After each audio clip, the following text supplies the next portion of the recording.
I wanted to go up against healthcare, life sciences, automation, space, and this seemed a platform to do it.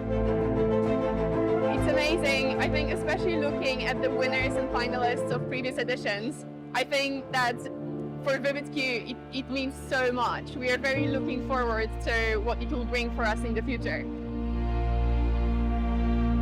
We're seeing the power of being in a room together today. Looking people in the eye, shaking hands, making friends. That's how businesses are built.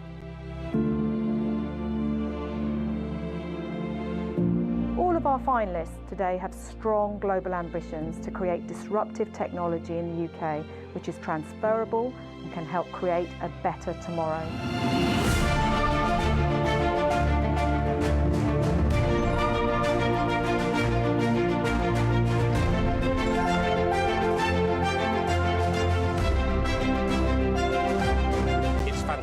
That Britain has the ability to come up with so many great ideas, and it's fantastic that KPMG support us having some airtime.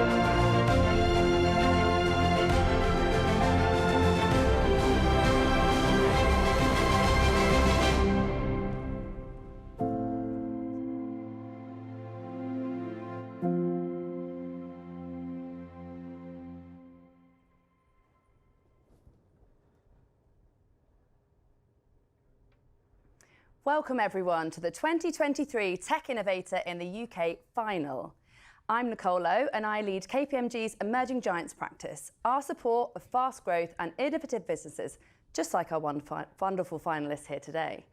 Now, I had the pleasure of co-hosting this event last year in Leeds. I'm very happy to be back this year for our 10th anniversary for the competition. We are coming to you live from Manchester today in our brand new collaborative hub, Ignition North. And I'll share a little bit more on that later. But why Manchester? Manchester is renowned for not only Oasis and perhaps one of the biggest football team rivalries in the whole of the UK, but also being home to many of the world's firsts. The first modern computer and the first test tube baby were both invented right here. It's also been named as the UK's top digital tech city. With a reputation for doing things differently and so much tech and innovation boasting from the city, we thought it would be the perfect place to celebrate a decade of this competition. So what's there not to love about Manchester? I'm joined here today by the brilliant Johnny Attia, who leads our digital projects business. Thanks, Nicole. Wow, I can't believe the day is finally here. After months of scouring the country for the hottest tech innovators, we're here today to get a sneak peek into the best innovations and tech from the next generation of leaders. And I couldn't be more excited to witness it here tonight. As Nicole mentioned, I lead KPMG Products. This is the business behind KPMG's growing portfolio of digital assets that we build in-house and with alliance partners and we sell to our clients. It's about solving repeatable client problems at scale and taking our IP to market through technology as well as people. So we have a whole portfolio of technology startups within KPMG too. At KPMG, we believe that true transformation is always human. Because when you put technology in the right hands, great things can happen. And today is a brilliant testament to that. Tech and digital are such an important part of the way we make a difference with our clients. So here to tell you a little bit more is our Chief Digital Officer, James Osborne. James, thank you very much for joining us today. Thank you, Nicole. Now, my job's easy today. I just want to say hello and welcome to the 2023 Tech Innovator in the UK Awards. I'm James Osborne, the Chief Digital Officer for KPMG UK, and it's amazing to be here, particularly in our Ignition North Centre in Manchester. But particularly this year is our 10th anniversary of this. And the awards here have a real history of launching disruptive businesses into the market, with previous winners collectively raising over £815 million in funding. Now, today's winner is going to go on to represent the UK in the global final during the Web Summit in Lisbon this November, pitching against winners from 22 other countries across the world. Now, I deeply believe that tech innovation is key to a bright and prosperous future for the UK. And I think right now we're at a critical juncture that is going to require us as a community to work very hard to maintain and extend it. But fortunately in the UK, we have a proud and exciting history of doing exactly that. I was just recalling as I'm walking past the Alan Turing Memorial just round the corner from here, what deep history we've got in this space. And what you're going to hear today is how companies are now continuing that innovation and leading the way with what they're doing day on day. The current market and the wider world continues to be extremely challenging. And while tech can't solve everything, I'm sure it's going to make a massively disproportionate positive impact to some of these biggest challenges. Innovation and striving for better are two of our core values at KPMG, and we're continually empowering our people and helping our clients do more innovative things with tech. Hopefully many of you saw the recent Microsoft announcement with KPMG that will unlock 12 billion of value from artificial intelligence. And that and the awards are just some of the examples and ways we try to continually innovate with our professional services offerings to the community. So this year, we saw almost 400 entrants compete in 8 regional heats to find these 8 finalists that you're going to hear some amazing stories and pitches from tonight.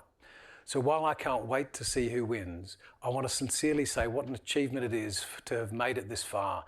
And I want to say a heartfelt thanks to all the people across the UK that put in hard work and long hours every day building awesome tech innovation products and companies. So thank you to everyone who's been involved, and let's get started. Over to you, Nicole. Thanks, James, and it is really brilliant here to have you with us today.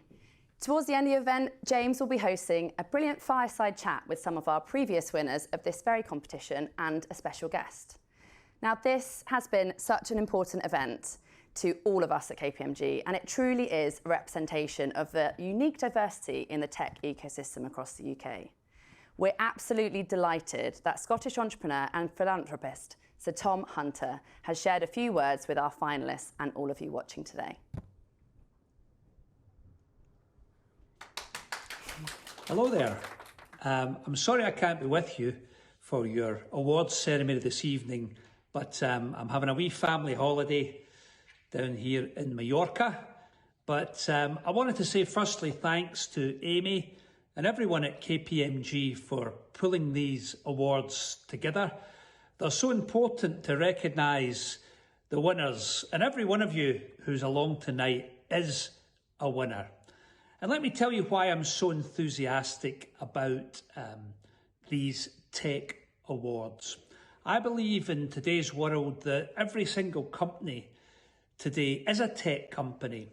We've invested in the past 12 months in biotech, and it's using technology and AI to differentiate itself and bring cancer drugs to the market quicker, more efficiently. We've also invested in an AI consumer lending business that gets credit scores better because of its tech. And really today, if your tech doesn't give you an edge in whatever business you're in the wrong business. And enthusiastic, and through the Hunter Foundation, we give a lot of support to all scaling companies. And as I say, all of these scaling companies are tech companies, is because I believe you, the entrepreneurs, are the best to deal with all the disruption that is run about us today. There's a saying which says the disruption and the change in the world today is the fastest it's ever been, but the slowest it will ever be, meaning that the change just keeps getting faster and faster. And now there's all the chat about AI, and I know it's been about for a long time, and you'll understand that better than me. But I believe small agile companies such as yours and entrepreneurs such as you. You're the ones who can understand this disruption. You're the ones who cause the disruption. Big companies, the bigger they get, the dumber they get. And that is absolutely true. And therefore, small, agile companies who don't have big layers of management, who get to the decisions quicker than anything else, you're the ones who will ultimately succeed. The other thing we're very passionate about in the Hunter Foundation is peer-to-peer support. And therefore tonight, go and find someone. Go and find a fellow entrepreneur. Find out who can help you in your business, because who better to learn from than another entrepreneur? We really believe that that is the secret sauce of our scale-up programs which we run in Scotland. And if you have a problem, you may think you're the only one who's ever faced it, but I'm telling you right now, there'll be someone else in the room who will have solved this. So that's all I really want to say. Enjoy your night. We really need you to succeed if Britain is going to lead the world in tech, and you're the guys who can do it. So I want to wish you all the luck in the world, building your business, have fun, collaborate, and change the world. Now, back to you, Nicole and Johnny.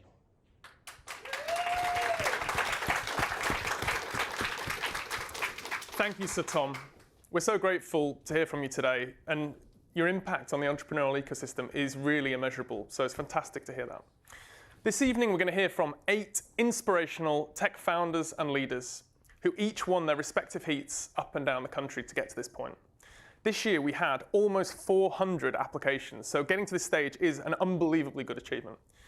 As far as I'm concerned, they're all winners, but only one can take the UK title and go on to compete on the global stage against 22 other countries.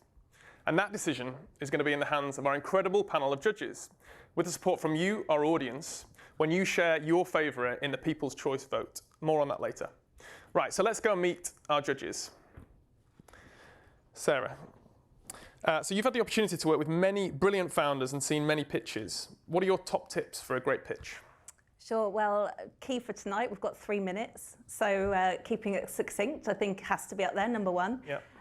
But ultimately, we're looking to get excited about their vision. So articulating that, getting us excited about the future that they're creating. Yeah. And lastly, I'd say just bring the energy. We're seeing 8 pitches. So, how can you stand out? How can you be a pitch that we remember? Yeah, love it. Be on time, be memorable. Priya, with your many roles in the tech ecosystem, what excites you most about tech in the UK today?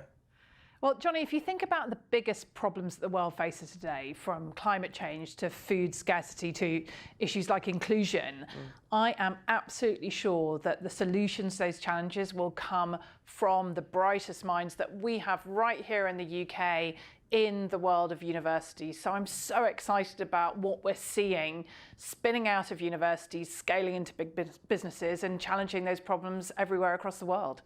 Brilliant, thank you. Oliver, throughout your career, you've been helping businesses to enhance their brands. So what do you look for in a strong brand? Firstly, it's important to recognise that building a brand is a thankless, difficult task that takes a lot of time. But if I am going to start with something, I would say it's really important that you're very clear on who you are, what's your purpose in the world.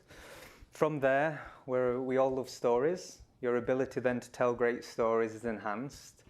And because it's so difficult, the secret ingredient is consistency. Show up in the world in a consistent manner, true to yourself in an authentic way. Brilliant, thanks. Danielle, so you must get to work with loads of really interesting businesses. What are you most excited for about the competition today?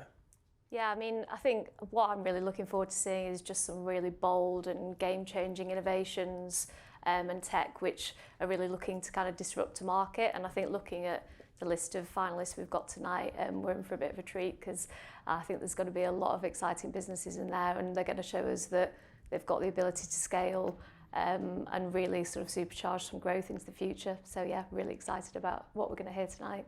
Super, thanks. Dominic, great to have you back again as a judge.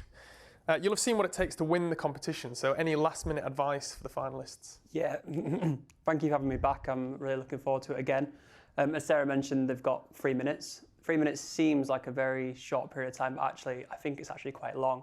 So it's very important for founders to use that time wisely, get across their personality and get across the value proposition of their business.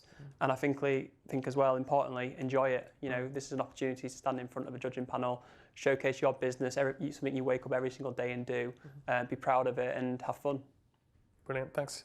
Warren, I know you're passionate about driving innovation. What are you looking for today from our finalists? I think there's probably two things based on what we've seen in the last 9 years.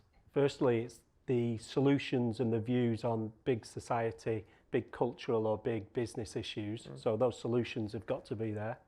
I think secondly, it's around communication, and whether that's communication in the next 3 minutes or, more importantly, their communication to stakeholders, staff, other people around their business as they grow and develop. And then I was just thinking of a final one, just based on what we saw in Lisbon last year for our winner last year, you've got to be able to dance.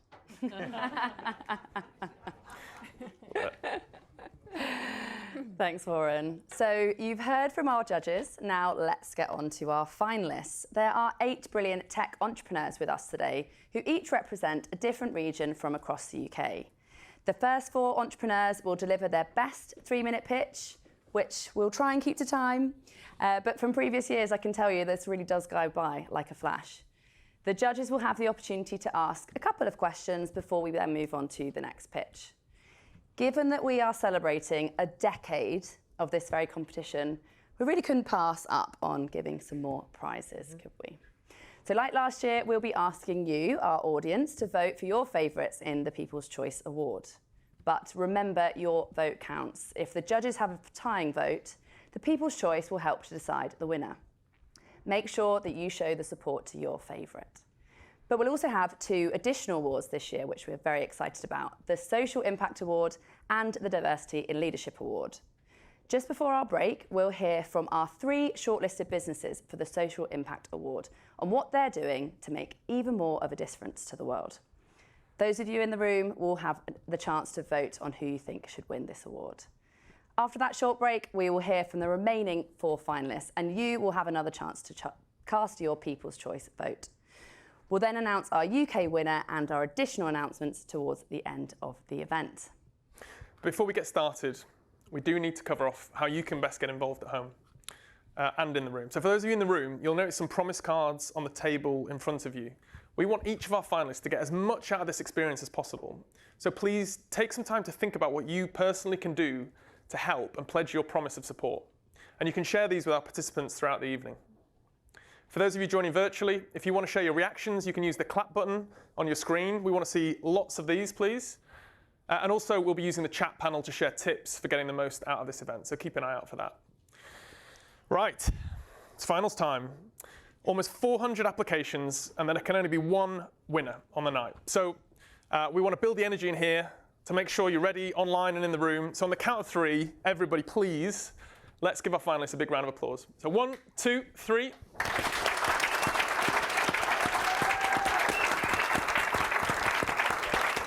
There we go. I think we got it. Yeah, we'll take that. No need to do a second round. OK, Nicole, I don't know about you, but I can't wait any longer. So let's keep the energy up. Best of luck to everyone pitching today. We're going to get on to pitch 1. Thank you, Johnny. Our first company pitching today won our South Central Heat just under a month ago. Now, the Heat winner joins us today from Oxford. The city was named one of Europe's top 20 tech hubs for investment in 2022. Here to kick us off with our first pitch of this evening is Augusto, founder and CEO of Electrogenos, a tech and manufacturing startup leveraging cutting-edge alkaline electrolyzers to revolutionise hydrogen production. Nearly got it. Welcome, Augusto, and good luck.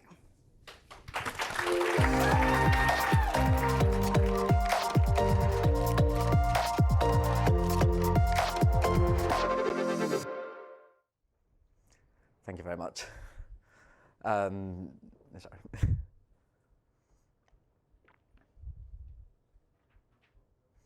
So, has anyone seen Chitty Chitty Bang Bang, you know, with a flying car?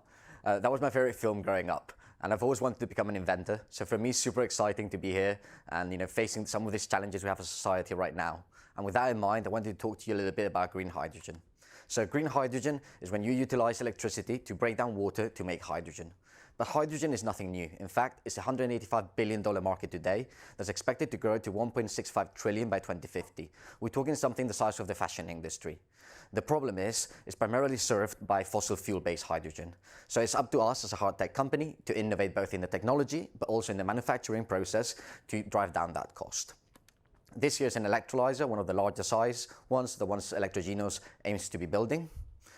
And we make it cheaper, we make it more efficient, and we make it faster to deploy. This last one is important because there's a 2-year backlog in the supply chain at the moment, and if we are to become the hydrogen economy, this has to be sorted out. So this is what a traditional electrolyzer that Tuba showed you earlier looks like, or at least what our competitors looks like. As you can see, it's got multiple parts.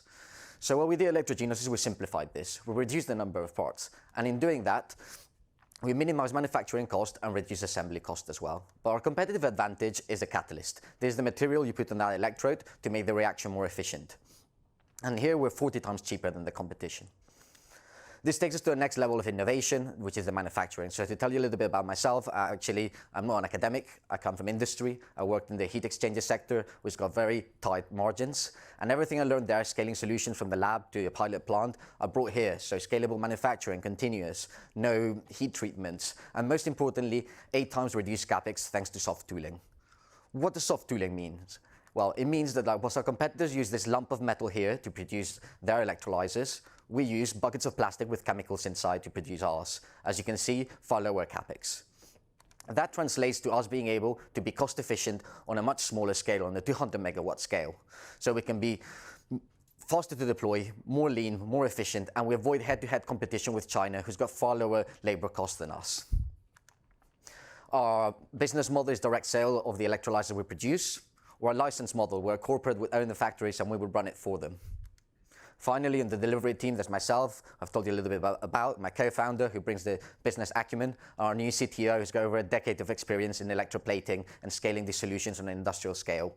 Furthermore, we're well supported in industry with our advisory team. And to tell you a little bit about our journey, we started as a team of 2 a year ago. We then scaled all the way to a team of 9 when we got our venture capital funding from Atlantic Labs. We then went to the Tech Accelerator program. We're building our first demonstrators now in Oxford, and we hope to scale to the megawatt size next year with a manufacturing plant delivery. Thank you.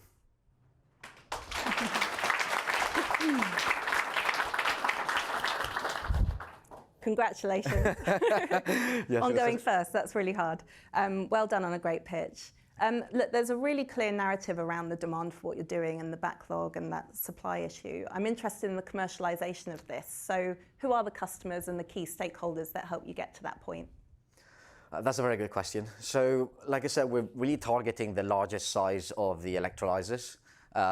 Right now, most of the hydrogen is utilized nowadays. We talk about grey hydrogen for ammonia production, and that's one of the biggest emitters. So to sustain our agricultural system, what's going to happen in Europe very quickly, very soon, is that unless, say, 20% of the ammonia uses green hydrogen, we're not going to want it, right? And this is where we come in, facilitating these larger size electrolyzers to produce greener ammonia, for instance. Also for synthetic fuels, I feel like there's a lot to do on the transport side of hydrogen, but there is already a business in creating synthetic fuels and fabricating it there where it's made. And there is where we're speaking with startups as well as major oil companies and national oil companies.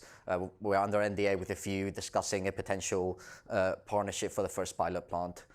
Thank you. You mentioned there about being able to compete against Chinese manufacturing. How defendable is the business on a global level? So the key to our technology is really the catalyst, as I mentioned before. And really, this is what really differentiates. I am actually doing a PhD, but it's an industrial PhD. So it's all focused on, bridging the gap between academia and industry. And this is where understanding the requirements of industry is very important. And one of the big ones is durability. So we figured a way of actually getting very high durability on our catalyst, meaning we can very quickly scale this industrially. And that's what we're patenting out of the whole catalyst. It's very difficult to patent the whole catalyst because someone can just tweak something and it's something new. We've patented the bit that gives it the durability, which gives it all the relevance for industrial scale up. Thank you. Thank you.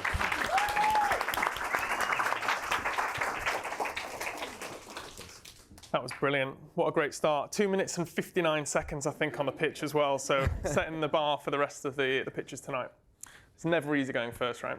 Speaking of firsts, when we started this competition a decade ago, we set out to identify and support the UK's top innovators.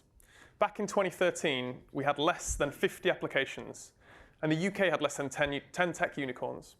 Our Venture Pulse research found that less than $4 billion of VC money was flowing into the UK, and much of it not going far beyond London. Fast forward a decade, and we've had a record year of applications. And unsurprisingly, our Venture Pulse report for 2022 found that more than $34 billion was raised by UK businesses, with more than 1,500 deals completed outside of the London region. The UK is one of only 3 countries around the world with more than 100 tech unicorns. And the response to our competition really reflects the strength and diversity and growing confidence of tech founders across the country. So we're really excited to be welcoming back some of our previous winners. So High Rock, Fido Tech, and Safe to Net for a fireside chat later this evening. Next up, our Midlands Heat winner. Home to 3 of the UK's unicorns, the Midlands is said to have the fastest growing tech scene in the country by the Office of National Statistics. With us today, we have the COO of Goldilock, Stephen. Goldilock are on a mission to revolutionise the way critical infrastructure is protected. Here's Stephen to tell us how.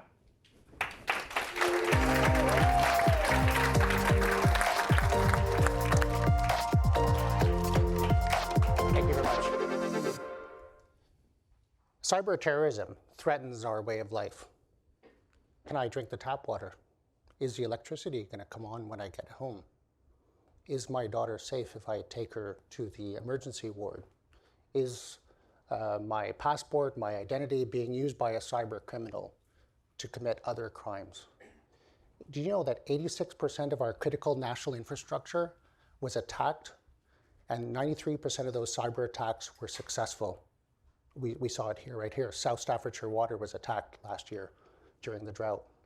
And these attacks are only going to increase with AI, and they are able to exponentially increase. Nation-state attacks are on the rise from Russia and China, and they will lead to a loss of life. Our innovation completely disrupts this. Here I hold an answer to reducing our cyber attack surface. This is the only cyber kill switch that allows you to remotely disconnect without using the internet. It physically disconnects in seconds. And we need to secure our way of life. This made in UK product is multi-patented, military grade, and it's unbreachable, made with no parts from UK or China. This drawbridge is a simple way to protect all our digital assets. We simply physically disconnect without using the internet. We keep cyber simple. We just pull the plug. And the market demands this, actually. There are laws in the UK, US, Singapore, Australia, all that require that assets should only be connected when necessary. And the best way to protect our critical national infrastructure is to physically segment our networks. This is Goldilock. And our customer adoption is huge. UK Water Utility with 120 units. Ministry of Defense, Ukrainian Cyber Command has 4, Singapore Power, Cisco, I could go on. And not only that, we won the award for the best technology hardware product in the UK, and that's not just cyber, that's everything. Barclays Startup Award, GCHQ, I could go on. And the implementation is simple. There are no forklift upgrades. This plugs directly into the existing infrastructure. And our CTO's grant set one up in 10 minutes, so it's very easy. We are committed to education in our community and in the diversity of our team. We address many of the sustainable development goals with our technology, and we put the ESG at the heart of the way we work. And this is just the beginning. The future is actually really amazing because Goldilock technology will be embedded in every connected device, every medical device, every car, and every home. Thank you.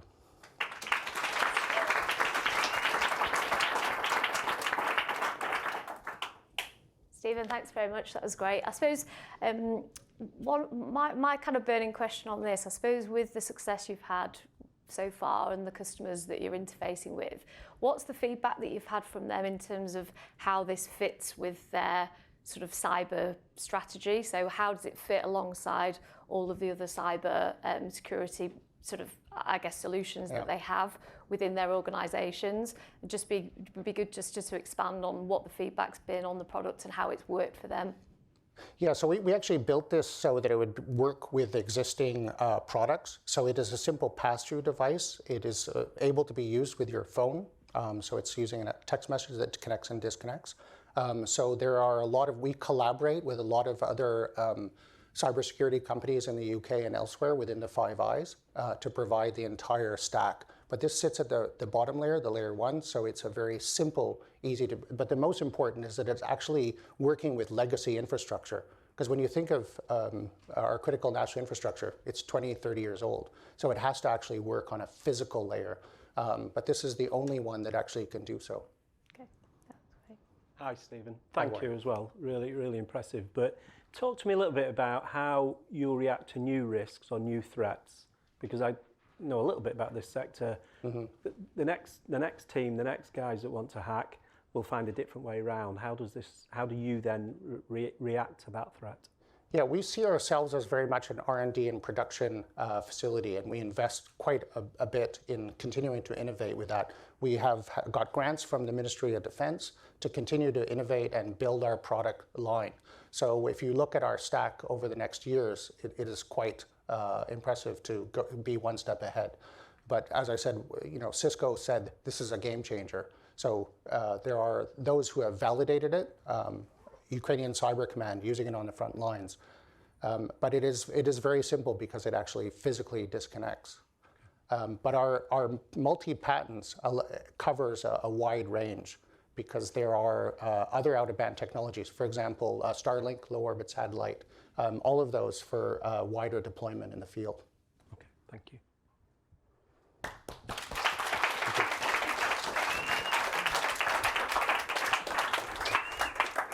Thank you very much, Stephen. And another one that's very good on timing, so the pressure is on today. Now, as ever with this competition, we have unearthed some fantastic tech talent for you today. They really do demonstrate the breadth and variety of innovation being born and nurtured in the UK. Now, it's in the power of this diversity that makes the UK the jewel in Europe's crown for attracting the VC investment that we need to grow our tech businesses. With a global economic crisis, VC investment into all territories has definitely slowed so far this year. But our latest research shows that VC investment in the UK has remained steady in Q2, albeit slightly lower than this time in the previous 2 years. Our research also found out that AI and deep learning technologies are a real hot area for investment in Europe during Q2. The EU passed the AI Act, a detailed regulation governing the use of AI within the region. And building in our strengths and global reputation, the UK has pitched its own desire to become the home of AI safety regulations. So we may well be seeing some of these introduced here as well. To read more insights just like this, please do take a look at our Venture Pulse reports, a quarterly outlook at global VC investment trends and developments. And do look out for our next Venture Pulse report, which will be launching very, very soon. Now, we will be hearing from our Northeast winner, where the tech sector has continued to thrive. Now, data collected by credit report agency CreditSafe found that entrepreneurs launched more than 12,000 startups across the region just last year. Our next business, iEthico, is developing an AI-powered digital platform to mitigate the increasing problem of global drug shortages. Now it's time to hear from Deborah, their CEO. Thanks for joining us.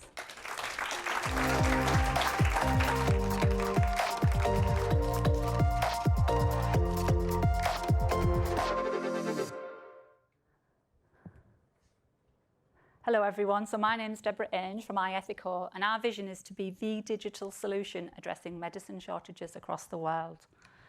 So medicine shortages are a huge global crisis. They're on the increase globally, occurring every day and impacting everyone involved in patient care.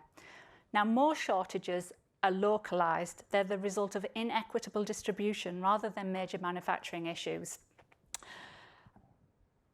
However, when a shortage occurs, it's pharmacists who have to resolve them. So they have to hunt down alternative sources of medicine or alternative products. And this daily hunt results in billions of pounds of wasted healthcare resources, increases in costs for payers, and delays and interruptions and even death for patients. So our solution is a digital regulated procurement platform that provides an alternative mechanism for sourcing drugs when existing routes fail. Everybody in the supply chain benefits from our solution. We use technology and data to match together demand and supply and optimize the use of medicines in the supply chain and also reduce medicine waste. An independent health economic assessment carried out by York University has estimated that iEthico could save the NHS hospital sector only more than £200 million per annum. So the prescription medicine market is huge. It's more than £1 trillion a year. And we are focusing on a small part of that, which is medicine shortages. And looking at commission-only revenue, which is charged to the seller, so the wholesaler or the manufacturer, we are targeting a £650 million serviceable market. So our solution doesn't compete with the existing market. Rather, it uses technology to sit above it, connecting together everybody in the market and making the underlying market operate more effectively. So since forming 2 years ago, we have raised more than £1 million in equity and non-dilutive grants, and we used those funds to build our first product and launch that in the UK. We've also received MHRA approval and we comply with NHS digital standards. We've enrolled UK community pharmacy, hospital trusts, private hospitals and wholesalers and generic manufacturers in our solution, and we're currently testing that now in the UK. And we're looking to raise another £2 million to fund the full commercial rollout later this year. So our beta testing has already in 2 months been a huge success. It's really clear that we've unleashed a huge unmet need in the UK. Since the 2 months that we've been operational, we've already resolved 100 shortages, so that's 100 patients getting treatment when they wouldn't have done. Thank you.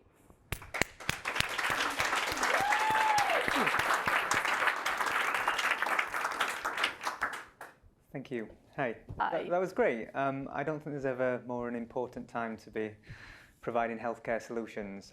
Question, you spoke briefly on the last slide about your sort of roadmap in the UK. Absolutely. And what challenges do you face as you go international and start to expand across the EU? Well, one of the big backgrounds is my background is actually in pharmaceutical supply chain. So I've worked in pharmaceutical supply chain for over 25 years.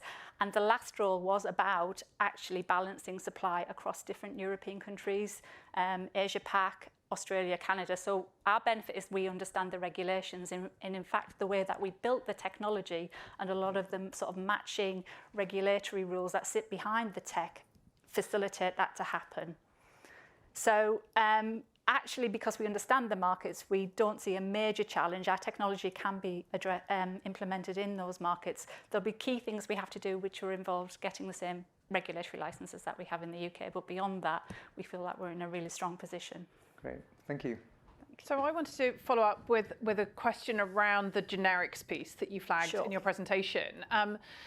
Do you think you'll get the same positive reception from more established manufacturers who still own the patents and also the generics? So the problem with medicine shortages is that there are many, many factors that impact a shortage. And actually it's quite different between innovative medicines and generic medicines. Generic medicines is much more about costs, and we already have generic medicine manufacturers on the platform.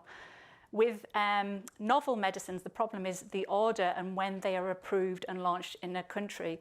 And again, that goes back to our expertise to be able to facilitate that, because once a product is commercially available in one country, and typically it's the US first, there are regulations that mean we can move those medicines across different countries, and that is already built into the technology. Thank you.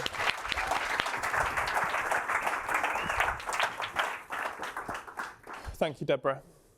Now, I couldn't miss the opportunity to tell you all a little bit more about KPMG Products.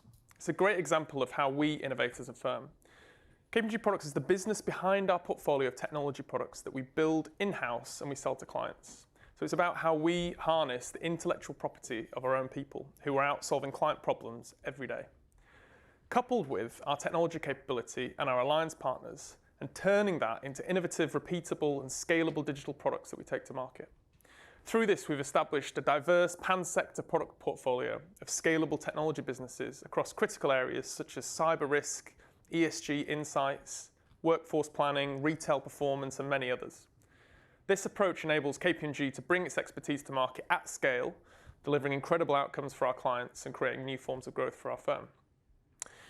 So next, we're on to pitch 4. It's flying tonight. Our last pitch in the first half. Next up, we're back to our host region, the Northwest. You've already heard about the thriving ecosystem in Manchester, but actually the whole of the Northwest has seen record levels of investment in recent years. And that's helped cement its position as one of the UK's key tech hubs. So now we welcome Elliot, CEO of Inovus Medical, a multi-award-winning designer and manufacturer of surgical training technologies based in St Helens. They have a clear purpose to improve surgical care through connected training. Elliot, over to you. Tell us more. Thank you.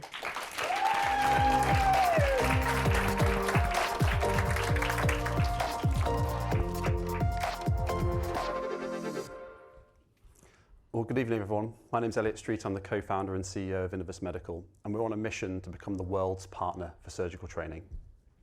Every year, we're 143 million surgical procedures short. That's because we simply don't have enough fully trained surgeons to meet modern-day demands. Now, that's leading to an extra 1.5 million unnecessary deaths per year. Now, that's equivalent to all deaths from HIV, malaria, multi-drug resistant TB, and complications of pregnancy combined. Solving this problem is a £7 billion a year market opportunity. This problem comes from the fact that traditional training is not keeping pace with modern-day requirements. It's an antiquated see one, do one, teach one approach where the majority of the early learning curve is at the patient bedside. Simulation has not become the norm, and that's because pre-existing technologies using virtual reality are too expensive, they're too difficult to access, they're not realistic enough, and they're not scalable enough. Our solution to this problem is Totem, our digital surgery platform, powering an evolving ecosystem of surgical simulators connecting practice to procedure. And that's what our ecosystem looks like.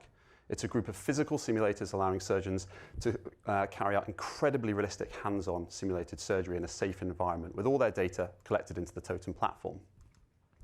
And this is what one of those simulations looks like.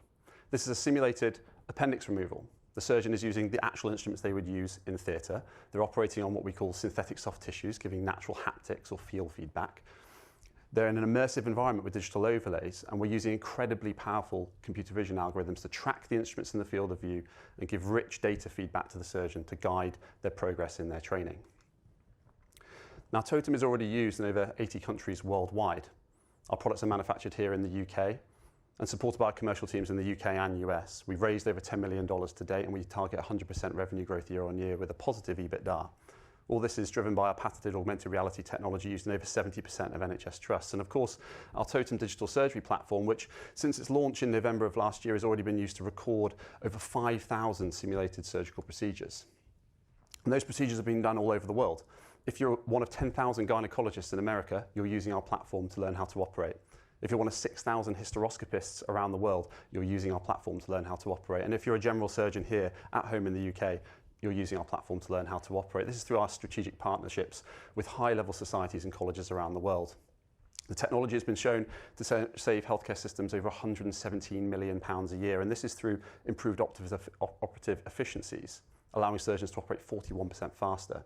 We have an EMI scheme in place for our team, and we also support our team's own growth through internal training and education schemes. You can see some of them on the right there. They're an incredibly talented bunch, and we're leveraging the amazing talent we have in our team to give back to our community through amazing programs such as our skills program in St Helens and the wider Liverpool City region.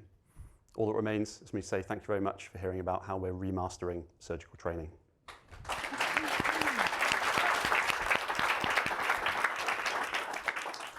Thank you so much, Elliot. That was a great presentation. It's a really, really important space. There's a lot of people playing in the space of surgical training. So talk us through why you're different than everybody else, and also what your defensibility is in terms of making sure you're ahead of the competition. Yeah, thank you. I think it helps, so I'm clinical by training, so it helps knowing the problem that we're solving deeply. I have empathetic insight. So the thing that we've placed at the center of what we do is what we call natural haptics, those soft tissue models.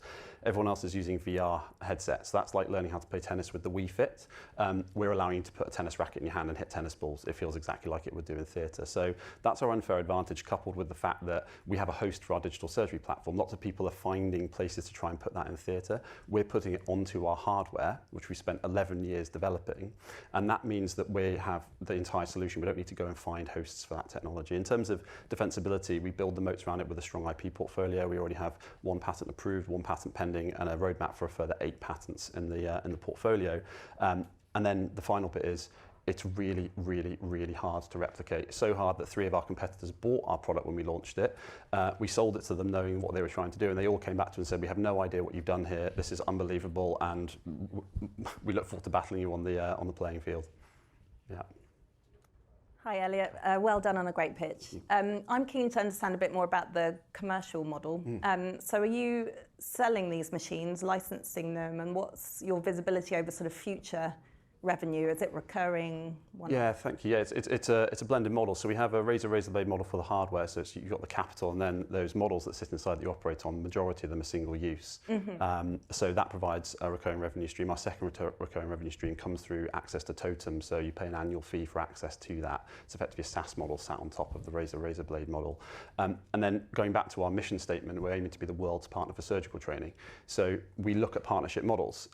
We partner with the societies, the colleges, the medical device companies, importantly, who make up 25% of our revenue, buying our simulators to show off their own technology, and then of course the residency programs and surgeons around the world. So we sell into all those areas. It has a diversified revenue stream for us, which is great. Great, thank you.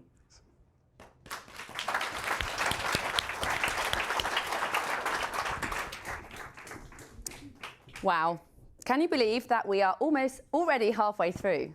And what an impressive first half. And I bet our judges right here having a tough time already. But it is time to put yourselves in their shoes. The People's Choice vote is now open. You can take part in this vote by scanning the QR code and entering #TechInnovator on your screens right now. For those of you in the room, you will also find the QR code on the popcorn boxes, which are right in front of you. You can only vote for one business throughout the entire night, so do make it count. And you really could be ending up helping to decide our brilliant winner. You can still vote right up to the end of the last pitch. Now it's time to hear from the 3 companies who have been shortlisted for this Social Impact Award. We asked our finalists to share some more information on the social impact that they are having and giving to their local communities. The 3 shortlisted companies will now be given 1 minute, joining me on the stage to tell you a little bit more in their own words. Now, please join me in welcoming Stephen, Elliot, and Ben onto the stage.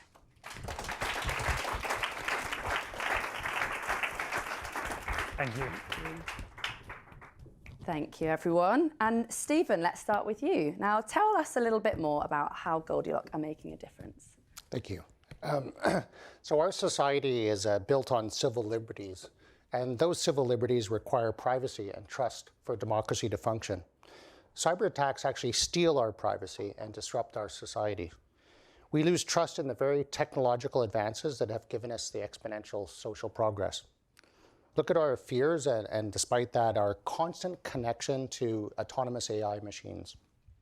These days, we face dictators and criminals who seek to use our constant connectivity against us. They steal our data, valued at $8.2 trillion last year. And because of that, we don't even trust the integrity of our own communication systems. Hostile nation states shut off our access to our water, our hospitals, and even to our loved ones. So we created a bulletproof solution that puts the power of connection back in your hands. Our design is uncompromising. We built this over 6 years from the ground up, and we keep it simple. You disconnect or connect in seconds anywhere with using a device that you have in your pockets, your phone. But we don't use the internet. At Goldilocks, we're changing the behaviors of society by giving people the freedom to disconnect. Our technology is actually enabling revolutionary government policy, protecting our critical national infrastructure. And we have the means to scale this to every facet of our connected lives. Thank you, Stephen. And Elliot, over to you. Will you share a few words on how Inovus Medical are helping? I will, thank you. So we have 4 pillars when we think about our social impact. So that's our technology, our people, our place or our community, and finally our charitable work.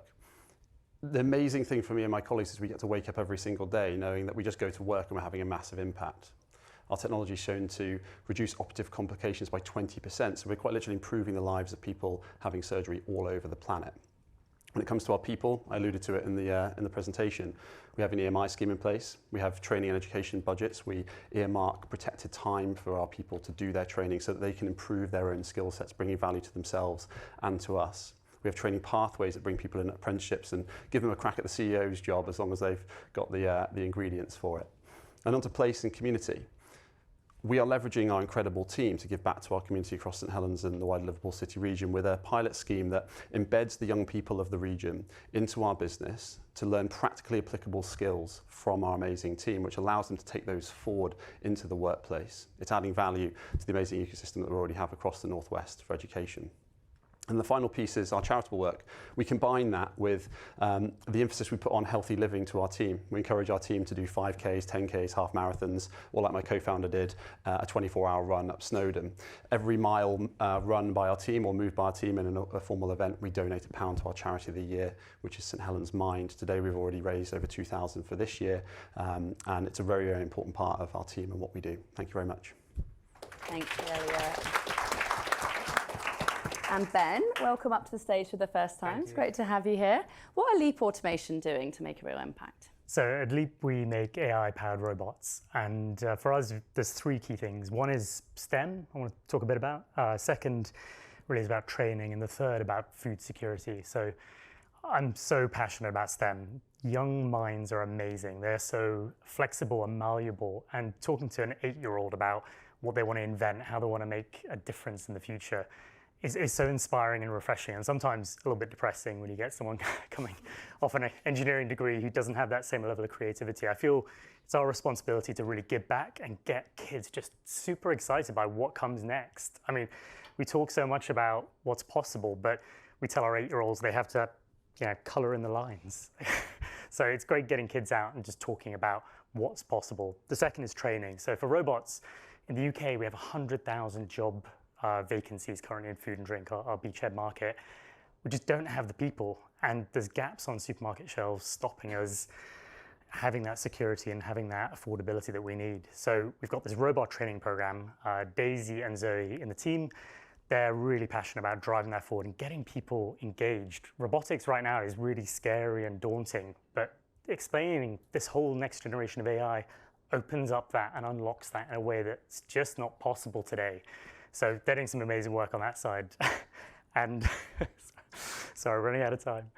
And yeah, finally, food security. So what we do is we save costs for our end users. As a result, that passes on that cost savings ultimately to us as consumers in the supermarkets. Really, really important. Thank you. Thank you very much. Thank you, everyone. Okay.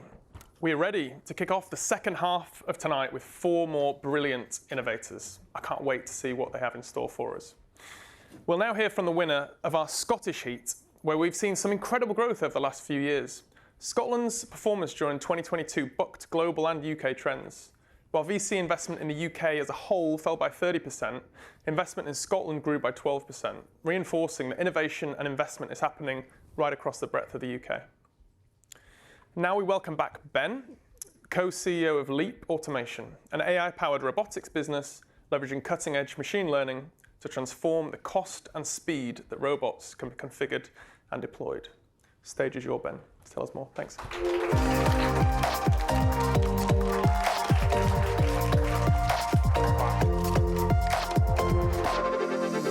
Thank you, Johnny. Really appreciate that. And thank you for having me back on the stage. I'm Ben, I'm co-CEO of Leap, and our vision is to deliver a world where manual tasks are a choice. It's all about accessible and affordable automation for every manufacturer, every scale. So what's the problem we're looking at? In our beachhead market, there are globally 1 million jobs that are currently destabilizing our global food supply chain. That is a major issue. We've all seen examples of that. You go into the supermarket, you see a gap there on the supermarket shelf. We felt the pressure of food price inflation over the last number of years. That's a major, major problem. We're working with companies that literally can't find the people. There's one example, Mark, based down in Lincolnshire, who had to plough back broccoli into the fields at the same time prices were going up in the supermarket. This is a major problem, and it's not just a major problem for cost, it's also for sustainability reasons as well. Today, there are only 4 million robots deployed globally, but PwC research shows that by 2030, the technology will be there to deploy 122 million robots. We need more robots. We need more robots to help our manufacturers. We need more robots to make that global food supply chain secure, and we're here to do that. Where's the major cost at the moment? What's the issue? You can see that orange bar. That's the cost of programming robots to do what you need. We are eliminating that. That's the transformation that we are delivering. Eliminate robot programming, make it accessible, make it affordable. This is our product. It's a robot, a pair of robot eyes, and a brain. We have an AI-powered brain which lets you set that system up around existing equipment, whether that be a conveyor, and you want to get avocados out of a big bin of avocados and put them onto conveyor. If you buy cherry tomatoes at Sainsbury's, one of our robots has probably packed that punnet for you into a supermarket tray. So it's those kind of things that our robot can set up and automate flexibly for our customers. What we can do is we can set up in minutes, great performance out the box. And what we've done for our customers is we've shown an increased output of 50% and a cost reduction of 70%. Not only do we need this, but it delivers massive advantages for our customers. What's unique? For our customers, what they really care about, 10 times faster installation. It's always learning, figuring out how to optimize and do the job even better. 30% faster cycle times. Really, really important for those customers that we have. And flexibility, the ability to set up and operate around existing equipment. What traction have we got? We've got 3 customers. These 3 customers alone represent an addressable market for us of £100 million. These are one of thousands and thousands of customers around the world. We're rolling out systems with these first 3 customers, including Agrel, a €6 billion conglomerate with 60 sites across Europe.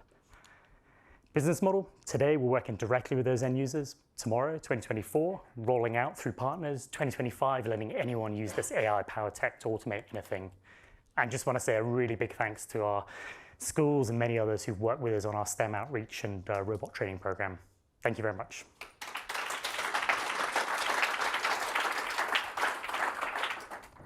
Hi, Ben. Thank you for that. How do you differentiate yourself from other potential providers? Because I've read about other businesses in this area. How are you different? So the traditional model at the moment is to use an integrator. So an integrator goes and buys a robot, and they usually buy a vision system. They may do a bit of software themselves or outsource that to third parties, pull all that together, do a bunch of engineering consultancy as a service, and provide that to the end user. That gives you a very customized solution, which is great if you can afford it, but it's completely out the reach of almost the entire market that we're addressing. Food and drink, that's why they're our beachhead market, is because they can't afford that approach, which means for us, it's this absolutely enormous blue ocean, multi-billion-dollar market. Ben, yeah, you talked about some of your customers that you've got. Yep. So obviously there's some customers of significant scale on there, and then one of your missions is around being accessible and affordable to all. I suppose, how do you bring your product down and make give a clear sort of return on investment for those smaller manufacturers and people who aren't quite as big as some of those customers that you've got at the moment? Great question. So typically our payback is 9 months to 2 years. So if you work a 12-hour shift 7 days a week, that would typically be somewhere in the region of 15 months payback. So you find smaller manufacturers work shorter shifts, typically 12 hours, maybe 5 days a week. So we find that those guys, we need to be at the price point that we're at. But we're at the price point we're at because we've eliminated robot programming, not because we've got a value product. So by getting rid of a whole bunch of things and automating them with our AI stack, we suddenly bring down the price point and we make it accessible to everyone, not big and small. Okay, thank you. Thank you. Thank you very much, Ben. Now, building a fast-growing tech business is exciting, but it really does have its challenges. We set up our Tech Emerging Giants Centre of Excellence around 15 years ago because we recognised that founders, just like our brilliant finalists here today, need a very different kind of support. Their challenges were varied but always fell into 4 key areas. Access to funding and finance, and specifically to get that first significant round of funding. Access to talent, attracting and retaining high quality talent in the business, and also creating teams that care just as much as the business as the founders do. Access to regulation and compliance. Now, often these businesses grow and they surpass the processes and controls that they had in place to begin with, and they may need a little bit of guidance to ensure that they are fit for the future. Now, finally, access to customers and new markets as they look to grow the business while they're hitting the ground running with the day-to-day operations.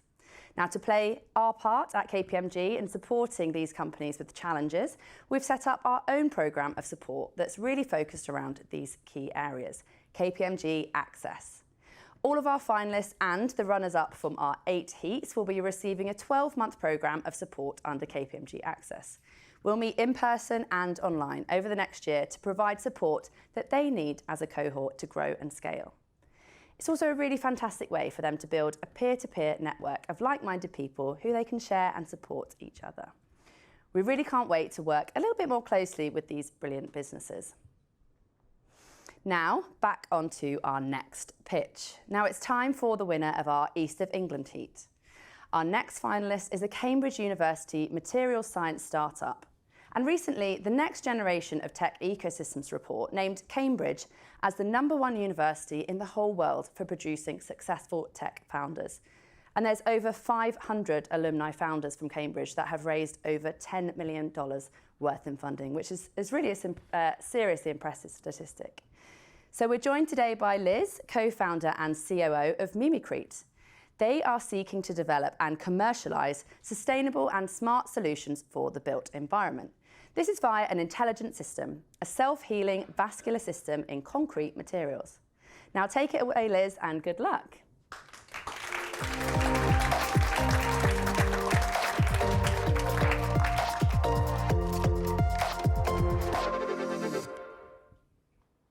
Hello everyone, I'm Dr. Liz Zijing Li, the COO, inventor and co-founder of Mimicrete.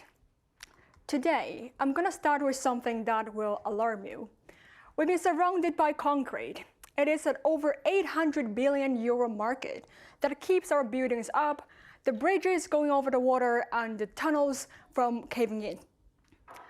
Concrete may be the world's most constructive materials, but you may not want to know that concrete often cracks, and it cracks badly.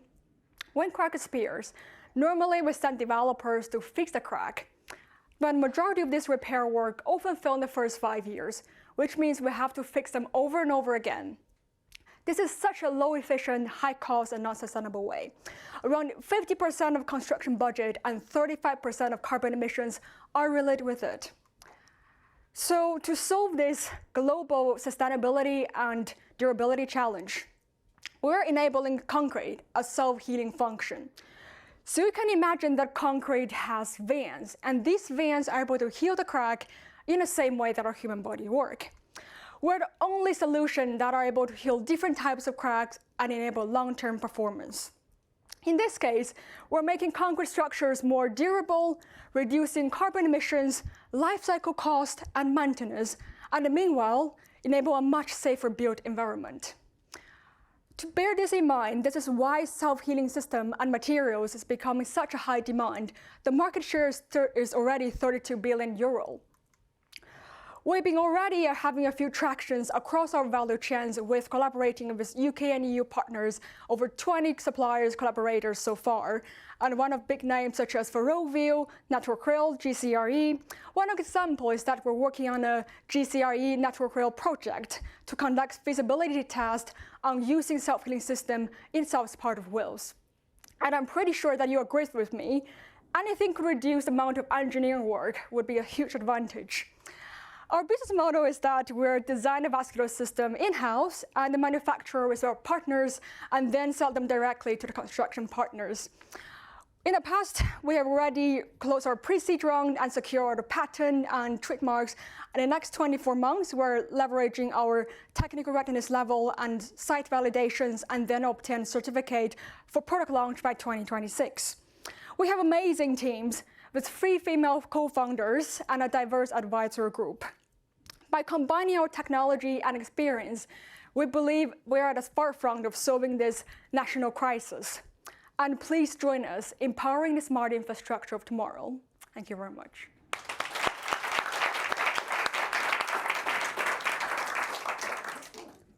Thank you so much. That was incredibly impressive. But talk to me a little bit more about how the technology actually works. How is it very different from a current concrete? What's the actual technology behind it? Yes, so basically our technology is to embed a self-healing vascular system in concrete, which means that we enable concrete to have like a circular system in it. When the cracks appears, normally the healing agent will be triggered automatically to heal the cracks. And the benchmark concrete won't have this function. So our technology could enhance the mechanical performance and also make concrete so much more durable and able to have resilience for different types of damage, different types of corrosions in long term. And this is how we already have built up the trials with collaborators in the UK and EU to conduct the commercial trials and validations. Thank you. Liz, how do you think about liability? As you start deploying your material into buildings, will the liability for the quality of the material lie with yourselves at Mimicrete, or will it lie with the original concrete manufacturer for that building and the building owners? This is a great question. So basically, our technology at the moment is all within the current build standard. But what we're trying to do is we're trying to obtain more certifications for different use cases, different applications. For instance, precast, they have a standard. Build standard, we have also different standard. So we're aiming to obtain different standard and certificate to help us to conduct ourselves in 2026. And we don't do too risky because we start with the precast concrete early stage, which require fewer certifications, and we could still apply our technologies easily, like retaining wall, retaining walls, pavement, and even the walling materials. It can be quite easily adapted. So this is how we started from the current stage. Thank you very much. Thank you, Liz. Thank you very much, Liz. Another really inspiring pitch there. So what happens to our winner after today? Well, tonight they'll be crowned the 2023 KPMG Private Enterprise Tech Innovator in the UK winner. Then they'll go on to fly the flag for the UK at the Global Tech Innovator final in Lisbon in November. Tech Innovator events just like this are happening in 22 other major tech hubs around the world, including Brazil, China, India, the US, where we hope to unearth some really amazing tech talent. Our winner will travel to Lisbon and pitch on the global stage against winners from these other participating countries. The global final will be just around the corner from the world-famous Web Summit conference. So in addition to the fantastic PR, each of the global winners will have the opportunity to exhibit at the conference and connect with thousands of Web Summit attendees. We'll also help our winner navigate the conference and have a whole week of events, including mentoring hours to maximize our time with them too. Soon you'll hear from our 2022 UK and Global Tech Innovator winner, Tim Davies, CEO of High Rock, in our fireside chat. We're now on to pitch 7. So it's time to hear from our London region winner. This region continues to be one of the top global destinations for startups, both homegrown and those looking to expand internationally. London's tech ecosystem is now worth over £600 billion, representing a staggering 8.8x growth in the last 10 years. So let's welcome Michael, Director of Corporate Partnerships at Oak Tree Power, to tell us how they will partner with global grid operators and I&C multinational corporations to enable the ongoing transition towards a fully sustainable electricity system of the future. So here's Michael to tell us how.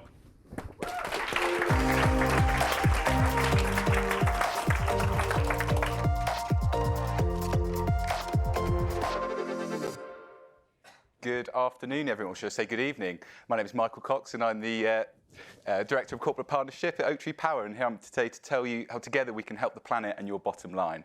So who are Oak Tree Power? We're a climate tech scale-up based in London, with a very ambitious vision to create a new energy marketplace of the future.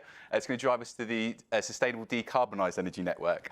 We were founded in 2020 by our 3 founders, including Chantal Skeepers, who has been at the forefront of energy and flexibility for the last 10 years. We have an extremely diverse and multicultural team. We've got members from the Philippines, Germany, Belgium, and even Wales. We're growing quite quickly internationally. We've got 150 28 sites across 5 international pilots. This is a global problem that we're trying to solve, and it's potentially going to unlock 300 billion euros in savings. So what is causing this energy paradigm shift? Electrical consumption is due to double over the next few years, and to double by 2050, and that's on an aging and outdated infrastructure. There's a lot of intermittency on the grid, lots of wind, lots of solar, and we need more balancing services to help with this. So this is how our sustainable energy management solution works. We firstly do a desktop analysis on a site, understand its feasibility, its energy profile, and then we look to understand the assets on the site. If it's commercial real estate like this building, it will be lots of heaters, coolers, pumps. For industrial and manufacturing, it will be the larger assets. And then we'll put together a bespoke digital solution to optimize those assets for short periods of time. We then install our device, an Acorn, at no upfront cost. This will connect to the building management system, all the assets directly, to monitor, measure, and mitigate those assets. Once we've understood your energy profile, we then look to partner you with grid programs to help with that supply and demand, which is payable. So you're saving costs, CO2, and generating an income. A great example is Pinsent Mason. At the top, you see their normal energy profile, and at the bottom, you can see our optimized profile. That's 2 hours of reductions throughout a day, and all those small reductions add up to 28% saving on their energy bill, nearly 250,000 kilograms of CO2. And this has also taken the building from good to very good and BREEAM. Another example is Financial Times, very similar, 22% savings, but they've actually been able to develop or participate in paying programs that are generating them a revenue on top of those savings that I mentioned. And we do this by working with the grid operators, like Scottish Power, UKPN. We have an ex-UKPN colleague and 2 doctorates. We've won a couple of scale-up awards, accreditations, and it's great to see the recognition that we're getting. These scale-ups are in Australia and Singapore, so it's very much a global solution. So finally, we're going to save you on cost, CO2, whilst generating a revenue that's going to support the grid at no upfront cost and fully AI-managed platform. Thank you.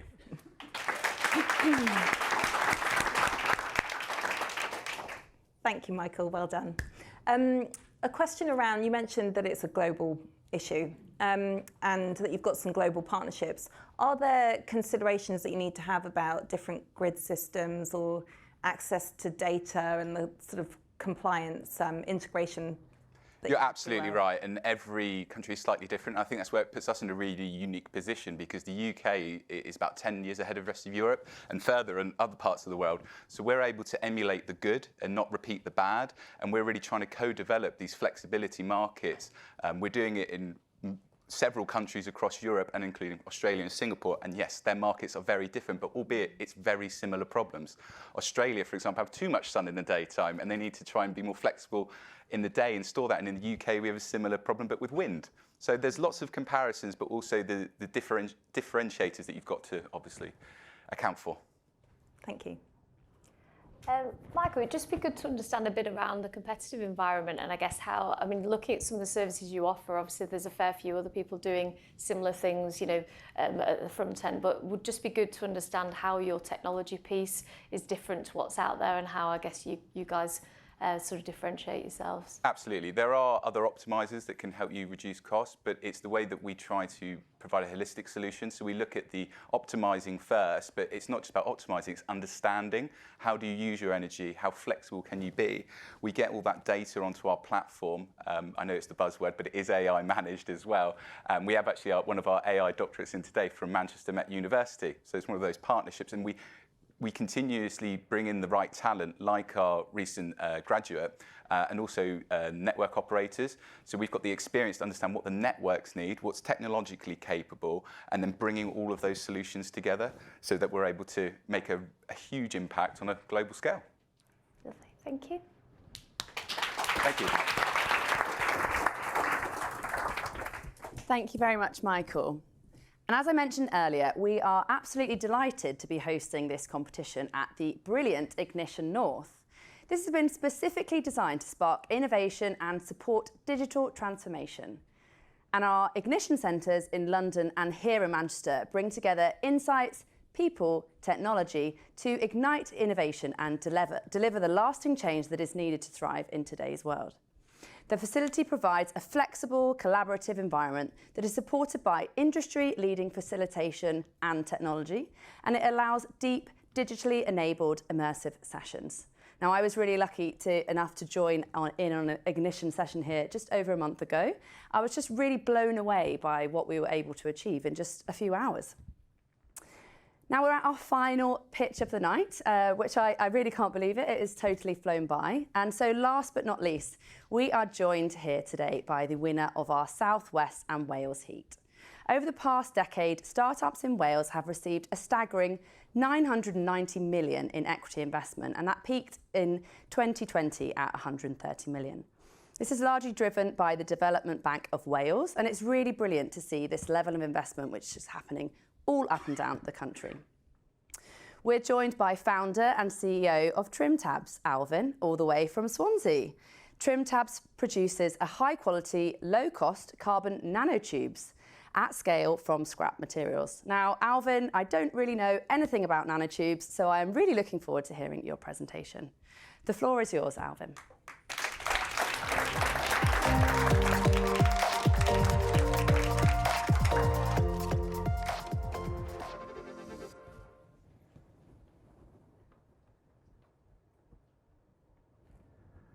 Even if we had all the renewable energy resources right now to meet global demand, we still couldn't use it. Our transmission network is outdated. Fundamentally, the materials we're using are wasting electricity. My name is Alvin. I'm an MIT researcher, and I've been dedicated to this problem for the last 15 years. I'm raising a £10 million round, and I've already got LOIs for £3.5 million. Metals, predominantly copper in the wiring, is losing 8% of electricity in transmission. And that number actually goes up as high as maybe 24% when temperatures are rising, and temperatures are rising. If we use ultra-long single-wall carbon nanotubes, for which I am a world-class specialist in making, we could save now $11 trillion. Now, getting into the wiring market that we calculate to be $20 trillion isn't going to happen overnight. We're going to take some time to get there. But right now, there's already revenue generation opportunity in the electric vehicle battery market, where already today, 80% of all carbon nanotubes made are going into electric vehicle batteries. That market is $14 billion and growing at 10% CAGR. The challenge with carbon nanotubes, the problem has always been price. So I've developed a patented manufacturing process where we can use over 300 different feedstock options compared to the incumbent technology that uses 5. We can get yields as high as 25% compared to the incumbent that gets 15%. And overall, this means we can get a 100x decrease in the cost compared to the retail prices. Imagine this. Waste material goes in, hot steam goes out a chimney, and all the while we're making world-class carbon nanotubes. This is my vision.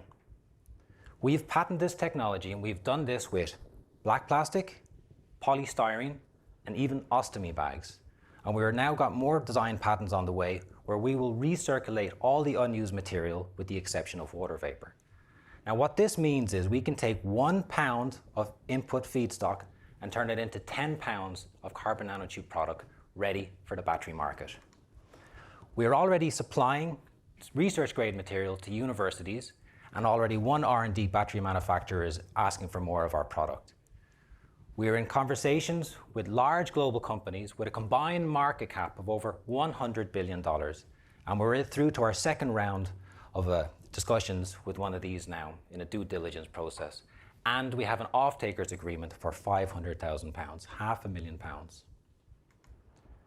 I have dedicated myself over the last 15 years to solving this entire problem because I believe we have an opportunity now to upgrade the grid infrastructure and future-proof our electricity for the next 10 generations.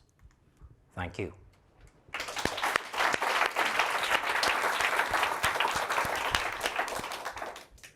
Hey, thank you. That was really great. I think I learned something today. A lot of the problem was very clear, and I suppose the solution is about efficiency and cost savings.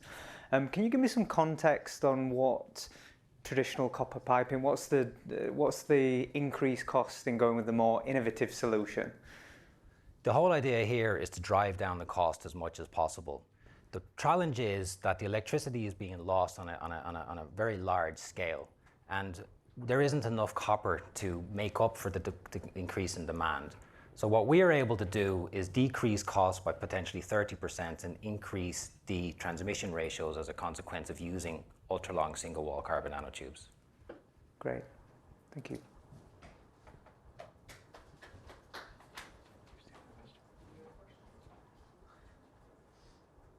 Any more questions from the panel?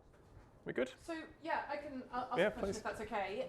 Just to, in terms of sort of the global potential for it, obviously the energy transmission issue is something that many countries across the world share. How are you thinking about prioritizing the markets for this? Where's your next go-to market in terms of your future commercial plan? Right now we're going into electric vehicle batteries, and we've got a supply agreement with one battery manufacturer who's using them right now.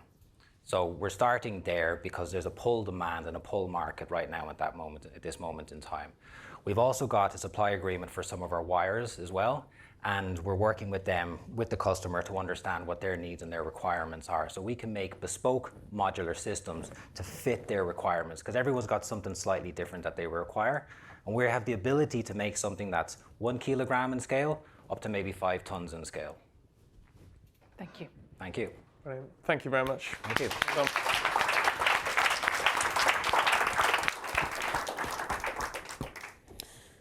So there you have it. You've heard from all of our finalists. Do you have a favourite? Well, make sure, if you do, you vote now in the People's Choice. It might be your vote that decides the winner, and voting will close in 5 minutes. So now it's time for the judges to deliberate and make some tough decisions, and it will be, a really tough conversation. I'm not envious of you guys, about who should be the 10th annual Tech Innovator in the UK winner.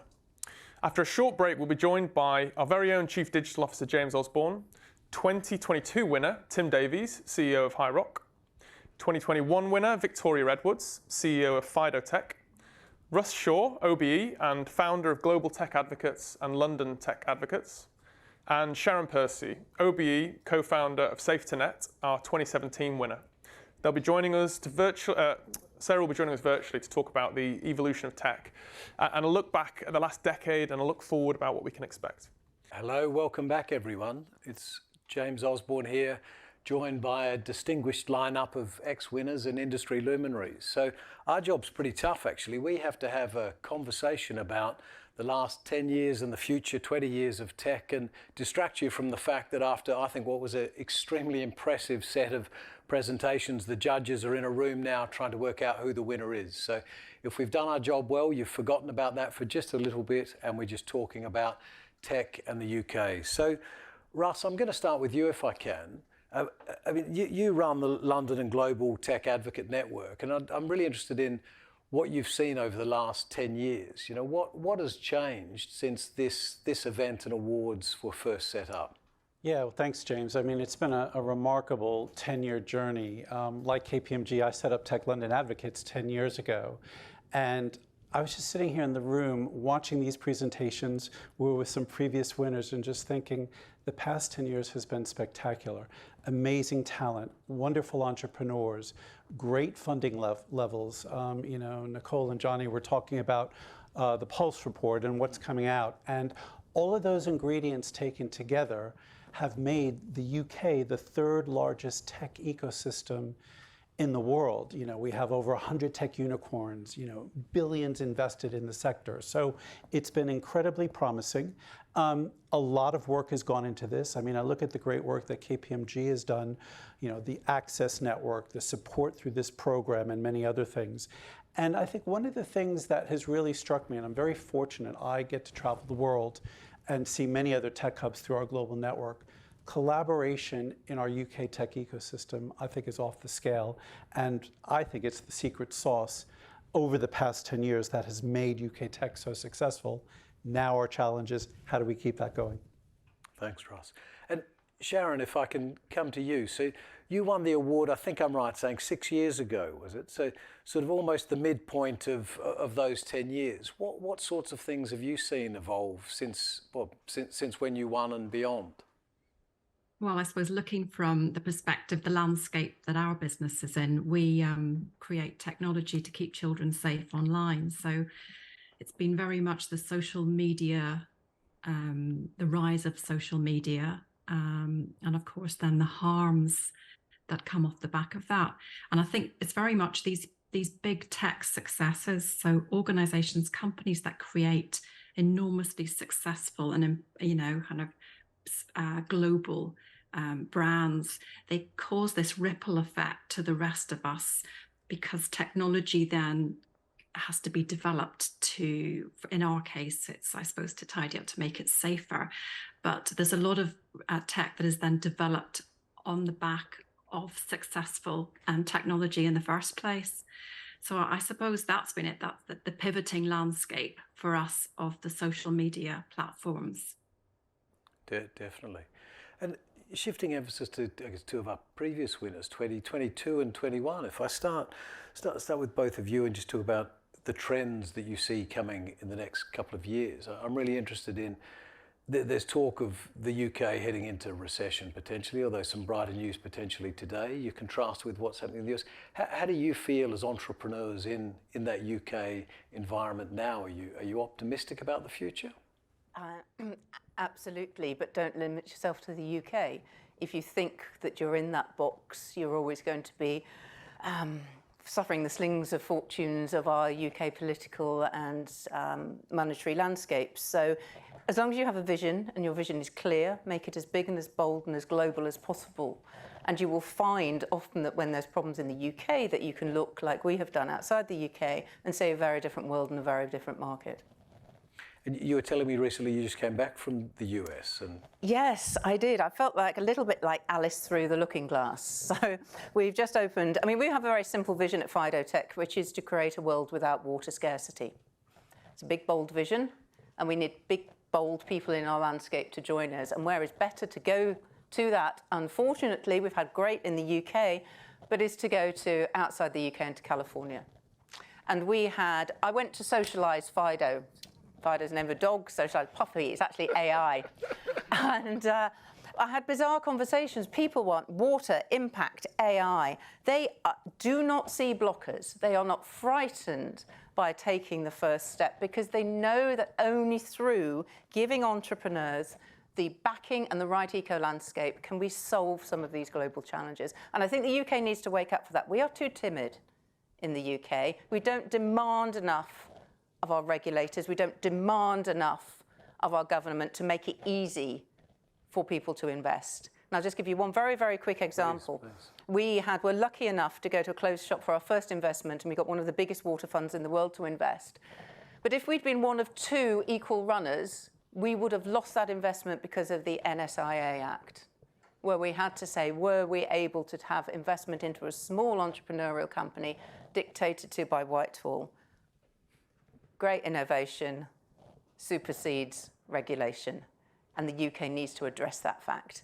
So now I want to come back to the topic of the role of government, because when we were talking a few weeks ago, that was a topic that really took some discussion.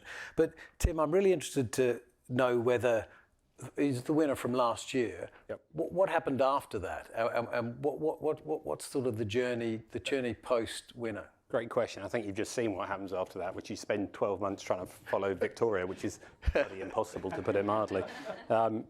Strong opinions, strong aims is what we're about, and what a lot of the competitors were tonight. I thought it was fantastic just looking at some of them in the first three. So we make hydrogen, the first one makes hydrogen. It's just everything is relevant to us. Number two, we got problems with security. How do we protect that? And it just goes on and on. Medical, use case. I was in hospital recently, had to leave hospital and couldn't get the medicines for 8 hours whilst the pharmacy found them. So, what you guys are doing is fantastic, and I'm absolutely loving all the presentations tonight. Don't worry about the next 45 minutes. It's all going on through there, and all of you are winners. And the thing that was really exciting to me about last year and what it's meant to us, in effect, is the network that you build up. So the access program KPMG does is fantastic, but the network that you get as competitors is superb. Where does that fit in with the question around regulation? For us, we're in hydrogen, right? So the world is all about governments battling to who's going to be the center of hydrogen. So the EU's throwing money at it. America with IRA, not the IRA. The UK government's even trying to have a good go at it as well. So there's a huge effort going in, but the reality is with Victoria, if you have a big, bold idea and a really good business, you can achieve it whether there's any support or not. So whilst most of my kind of peers in the hydrogen world are saying we need more support and everything else, I don't agree with that. I think we need really amazing ideas and we just go get them.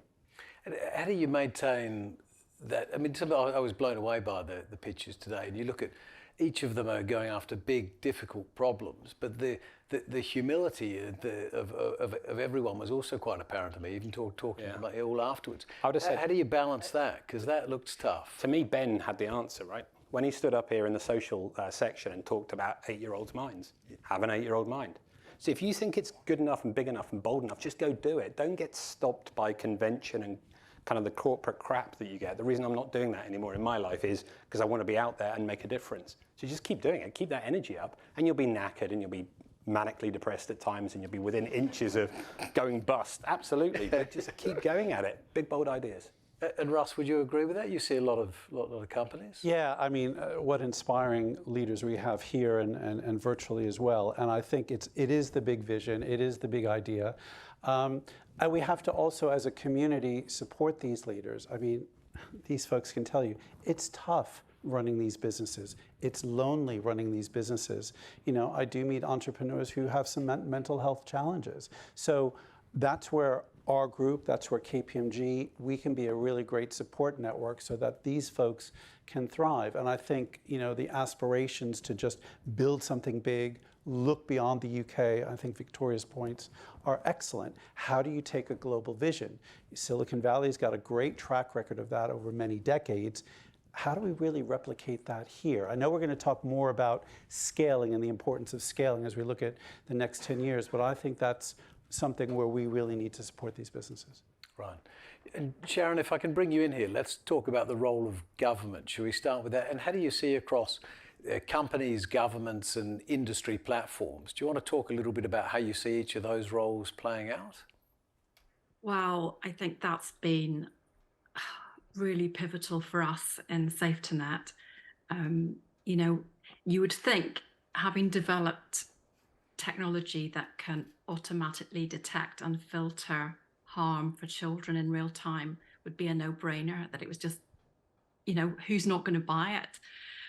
But unfortunately, it hasn't been as easy as that. And government legislation, which thankfully now is you know, about to make its way through Parliament in the UK and in the US and the Five Eyes and in Germany, and we see it in the EU, you know, it's starting to kind of become commonplace, thankfully. That's so helpful when you are a young company. I mean, like all of us are, like these companies that we've heard this evening. You know, you might have fantastic people, a brilliant idea, your tech's unique, you know, it's a big market, a problem that you're solving, but it's still not that easy.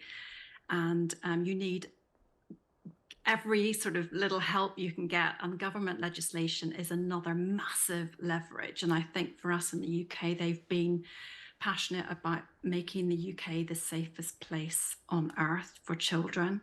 And they've stuck to their guns. They're trying hard, but that's been so helpful for us. I mean, we were talking to the Home Office and the DSIT just today. So it's extremely helpful and hugely important. Thank you. And Victoria, is the government always helpful? I think the government gets in the way. The autobiography I want to write is Catch Up. So you can have legislation. We have AI, and it's just focused at the moment on the water industry, and we know all about Ofwat here. Legislation will not answer the problem where in 7 years we'll be facing not net zero politicians. We're talking about day zero. The day you turn on your tap, there's no water. The UN, the World Bank have said there'll be civil unrest as a result. It's a huge problem. Legislation does not cut it. It's the fact that people are now frightened about water scarcity that is the trigger point. So in your, obviously, it's different, but for us, we don't need legislation. We just need the realism of what's going to happen to this planet. And it's through collective catalytic community action that things will actually happen, not legislation. It's too late for legislation. Tim, I have to ask your views. It's just interesting bringing kind of the two questions together. So 10 years ago, how many people would have been presenting on AI? Tonight, from the group, pretty much everybody mentioned AI, and there are some amazing brains in the room. Challenge being, how does the government and the regulators keep up with that level of intellect? 15 years at MIT, I doubt there's anybody in the government, UK government, with 15 years in MIT. So I think it can be really hard for the regulators to stay ahead, to control, but also to actually think more progressively. So I think it is down to us to come up with suggestions. So we spent a good chunk of the last 6 months working with the UK government on what's termed the low carbon hydrogen standard. So it's the accreditation that you need for producing hydrogen without producing CO2. We've invented a new process. They've adapted the framework, which will be announced next month, for that to be included. So they've used us to give that leadership, and I think that's an effective sort of compromise, as Victoria is saying, between it's them or us. Well, actually, let's work together and get it done, because unfortunately, I haven't had 15 years at MIT, but unfortunately, you know, the government will never be able to be as smart as the people in this room on all the different areas they have to cover. So a critical and driving friend. Yeah, Russ, please. In on that, because I think, you know, I look at the government as an enabler in terms of policy, and look at where we are today. And I do have to credit the UK government with policies like the Enterprise Investment Scheme and Seed Enterprise Investment Scheme, some of the earlier visas around entrepreneurs coming to the UK. Those were great enablers to kind of help us to move forward. But to the point that both our panelists here are talking about, how do we make sure that they then step out of the way to let the private sector drive things and move forward? My community was built on how do we support the private sector. But government does play a role. They're an enabler. They're an important convener. You know, if you look at the online safety bill, which we've been talking about, they have been convening various individuals and companies across the nation to do that. So they have a distinct role to play, and I don't think we should minimize that. We also have some big challenges ahead. You know, the whole aspect of how do we get the funding to scale?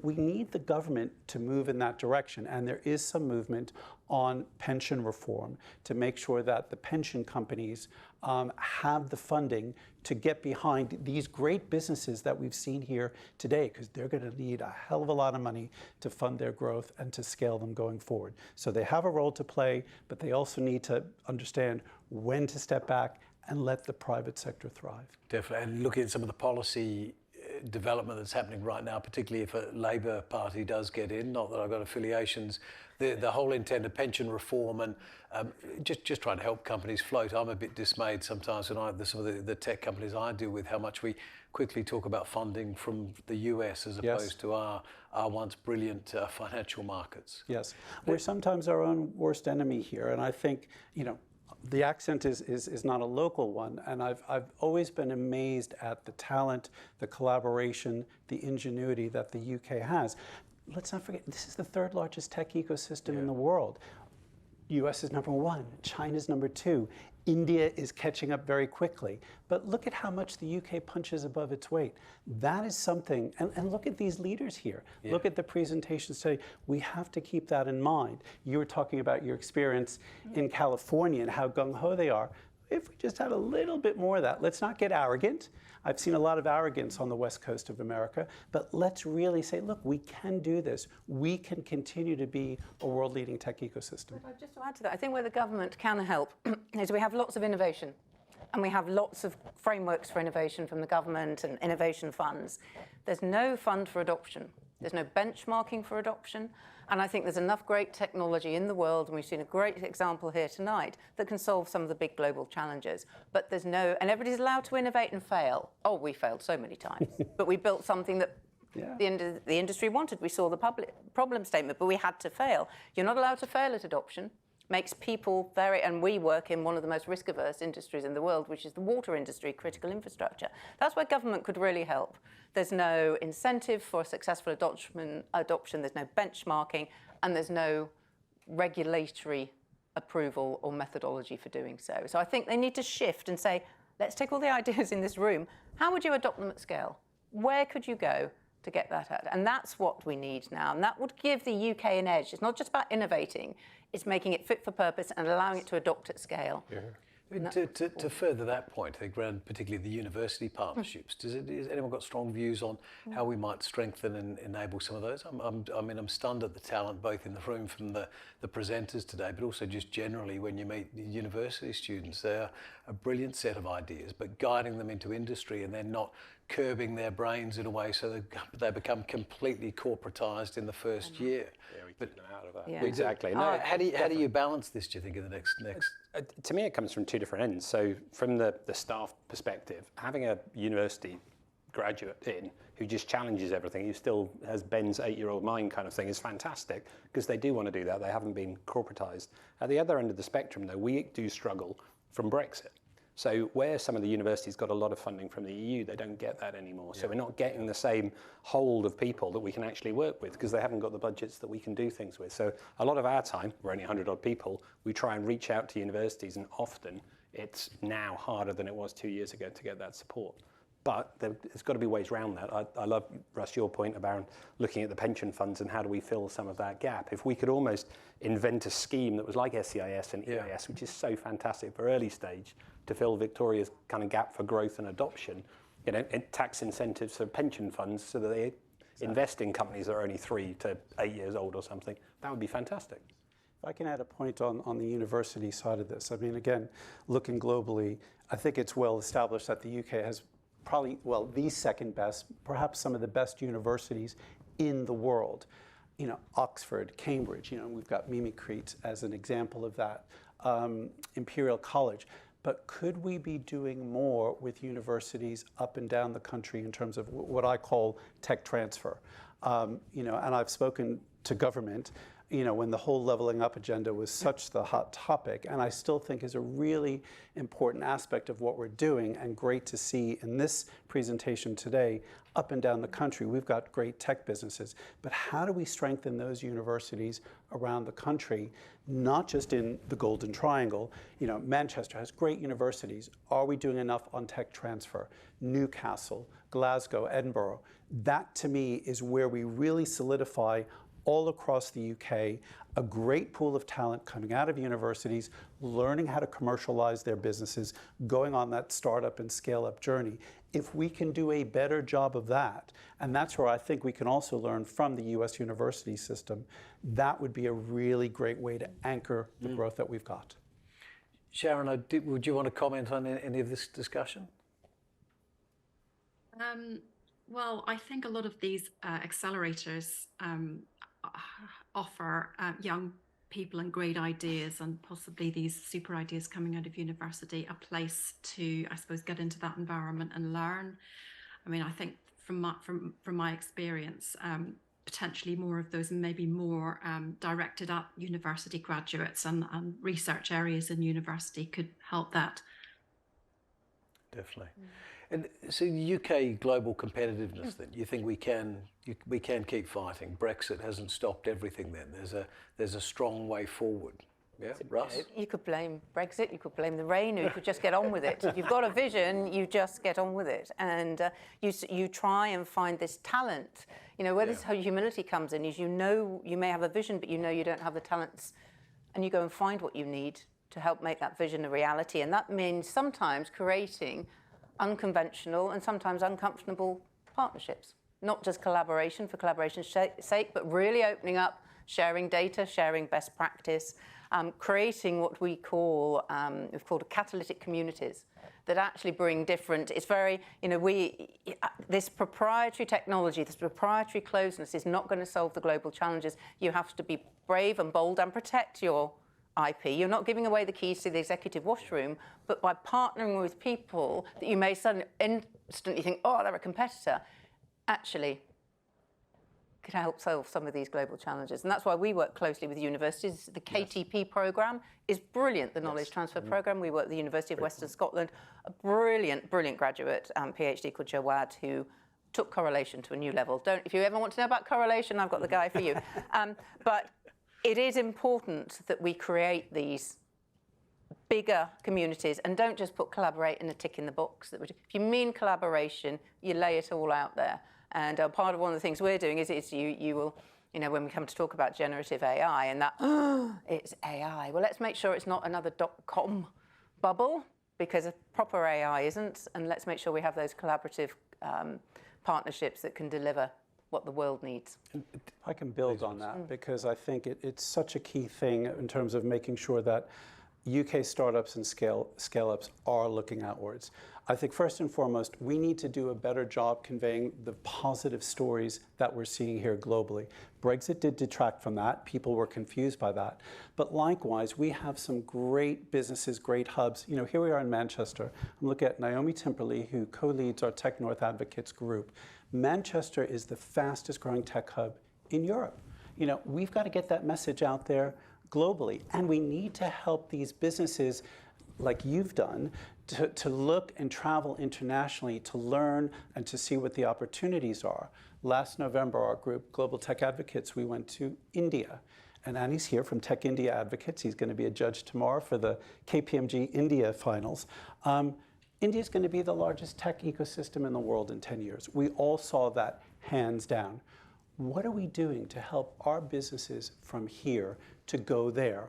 Whether it's looking at water, whether it's looking at hydrogen, they have a massive agenda. We need British businesses to really be engaging in what's going on there, in the US, yes, in China. Let's not completely disengage from China. That is our strength, that as we look at our global competitiveness, we can be nimble, we can move quickly. Let's help these businesses look and grow internationally. That, to me, is this next wave over the next 10 years of how to sustain the growth. And Tim, what's the High Rock experience been of?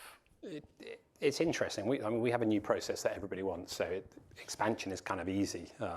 What we've struggled with is actually whether it's expansion or takeover. So the India opportunity, for example, was with a partner who said, we'll just do everything. We want control, we want ownership of the IP, we'll do manufacturing. US likewise will come to us, and the DOE gave our main competitor $1 billion of debt and said, tell us how big your check needs to be. I mean, that's hard. That's, in effect, I was going to say corporate theft, but I better not do that on record. So my challenge, I'm very proud, whoever it was that slagged Welsh people off, I'm very proud of being Welsh. Yes. We are part of Britain, and therefore I want to keep our company British. It's really important. We got multiple nationalities involved, but I want to stay British. It's really important to me that we give something back. So I was a lucky sod and went to one of those good universities we just talked about, and I want to give back that experience that I had, and if I can help other people along the way, it's great. So random example was sitting on a train going up to Hull, where our main dev lab is, and guys on the train opposite were preparing for a pitch, and it was hilarious just listening to them because they were going through everything I go through every day, and they were far better than I was, but we'll ignore that. And just at the end of it, they were checked out what sector they were in and how they were doing it and so forth, and it was really good because we can actually help them with a bit of the ecosystem that we've created by saying, look, you focus on getting your tech and all that bit right, but when you're thinking about the US or the Middle East, because we've now got a bit of experience there, we'll help you to do that. So I think we as a club can come together and help with that piece. And you've got to be really, really careful and stick to your roots. If you want to be British, stay British. Don't. Excellent. Lovely American. To hear that British passion. Even with my accent, I was born here. I love it. So we can't not talk about Gen AI, I suppose. Victoria's already had mentioned it. Now tell me though, because this is all a bit of a fad, isn't it? I mean, it ends up just being absorbed into Microsoft technology, and no one really uses it, do they, Victoria? It's a little bit like a story. It's, the abacus. We had the abacus. Everybody was comfortable with the abacus. Then we got a calculator. We went, we don't need the abacus. People are building the abacus now. Wood's going to go out of business. Then we got the spreadsheet. And what we're going to do, the calculators are dead. The next move is actually is AI. Because what does AI do? All of those three required human interaction, human putting the data in. What we have to be careful about with AI is there's two types of AI. There's AI and generative AI. AI, and it's built on data. All right? And your data, you can build everything, but you build it on science if you don't verify the data when you start. So we taught our training model when we started out only on an absolute truth, and there's only one truth in water. You've dug a hole and you found a leak, or you've dug a hole and you haven't. And that required humans to feed it data. So humans will always be in the process somewhere. But this generative AI, and this is what the exciting, you see actually some people taking out copyright suits because they're saying that Facebook and people built on their material, they require data and they require material. And it isn't a fad. It's a natural institute, So what I put out a social post because I'm a little bit controversial like that, and said, well, AI is going to take our jobs. And I said, absolutely, AI will not take your job, but a human using AI probably will, because it's there to do the grunt work day in, day out with an erring accuracy, as long as it's built on a proper verified data. Generative AI actually can be a little bit verbose. I think I may be a product of generative AI. And it has to learn. It's still learning, but actually it is here to stay. Not everything is AI. Some is just simple ML, machine learning, pattern recognition. But if you look, we are not going to solve the global challenges of running out of water, of carbon, of electricity, of food scarcity, without using AI to free up some of the human minds to go and do some of the more neural creative stuff. And AI we should need to embrace. And yes, it's absolutely here to stay. Very good. Thank you. I must agree then. Sharon, I wonder if you'd like to comment on that. What does this mean for keeping people safe online? Well, it's both the harm and it's the solution. So, AI is there. We can't ignore it. It's got so many wonderful applications, makes life easier and everything. But within it, of course, images and videos are created that contain illegal content of children. And so that is something that needs to be retrospectively detected and filtered. So our technology does do that. I think one of the challenges of such fast-growing innovation and new concepts like AI, it was not that new, but the harms within it are that, we're constantly playing catch up. So, that will have to be fitted back into legislation because it's not part of the brief at the moment. But I think that it's like all of these things, like within technology, there is harm. Within AI, there is harm against children. And of course, then we have to create more technology to detect and filter it and remove it and make these things safe afterwards.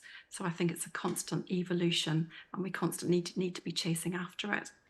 Indeed, thank you. But I do think that we should think about, and you're absolutely right, and it's heartfelt, but you should see, let's lay it out there AI is fallible, right? Does get things wrong, and it is not the answer to everything, but good AI used in the right way is an enabler. And we talk about social impact. It is the ability to raise communities to the level of the best, where they don't have either the technical resources or the natural resources or the ability or the financial wherewithal to compete with. We take our water industry here, it's very sophisticated. Good AI allows anybody to take control of their water supply. And then we have to see it in that light, that we have to look at the good that's in, but protect from when there is the harm, in just the way that any other invention that we've had can often do both. And that's... And this way, the people in the loop must remain. I think this is a core element. Yeah. So we've only got a couple of minutes left, panel. Hopefully people have forgotten somewhat about what's happening in a room near us. But just in the time we've got left, I wonder if there's anything specific we could say around what are the key one or two things to focus on for the next kind of 5 or 10 years as a community that are here together. If we could do a slightly more rapid fire view through, and Tim, if I start with you, what are a couple of things we as a community need to really focus on to push UK innovative tech to the next level? Short term and long term, I would say keep focusing on the big things. Just keep reinventing, keep going back, and when you get the crud gets in the way, strip it out. Short term, to these guys out here, I would say whoever wins in 2 minutes' time, the reality is we didn't win the regional heat. We got through as a lucky loser, right? So you get out of life these situations as much as you possibly can. Get together in the Access program with your community, and you'll get a huge amount out of it. And whoever wins this year, crack on, win in Lisbon. You've got a proud tradition to keep going. But well done, guys, for tonight. Excellent. Victoria? Think big, think global, create unconventional partnerships, these catalytic communities, be a little bit less reserved, invade personal space, right? Our tech is very reserved. We need to invade personal space. A lot of people, you know, the US are great at doing that, and look where they've gone. We have a great future here. All of you go and do it. Be brave. Humility comes later when you're talking to your investors, but at the moment, let's take your great ideas out there. I love it. Russ? I think for me, two things from a community point of view. One is looking at the skill set of the nation. I continue to worry, you know, again, in the papers today, 1 million job vacancies in the UK. Many of the startups and scale-ups that I speak to struggle to hire the right talent. So we really need to make sure that as we move forward towards this generative AI future, that we're really thinking about our skilled workforce and how we equip them for what's coming, because we will collectively benefit from that from a productivity point of view, from an investment point of view. And within that, I would just add on the diversity and inclusion piece. We've got to do a better job bringing more women, more people of color, and more people with disabilities into our sector. It is atrocious. You know, here we are, a sector that's still dominated by white men. Let's change that over the next 10 years. We're going as fast as we can, aren't we? Thank you. And Sharon, same question to you. Well, I was just going to say that I think it's people ultimately that make these businesses successful, and the landscape changes, you know, things that seem so different and alien to us now about what's coming were probably the same, you know, similar but different things 10 years ago that were coming then. And I think it's about tenacity. You know, for me in the tech kind of world, sometimes some of the most unlikely businesses are the ones that were the most successful because of the people just wouldn't give up. They pivot their business, you know, they just don't stop. Growth hacking, you know, they've got no money and they just keep on going. And I think that's what it's all about, isn't it? Keep at it, keep going. You will succeed if you just don't give up. Hear, hear. Excellent points. Well, just to say thank you very much, panel. A very enjoyable conversation and hopefully distracted a few in the audience. So thank you very much. Thank you, James. Thank you.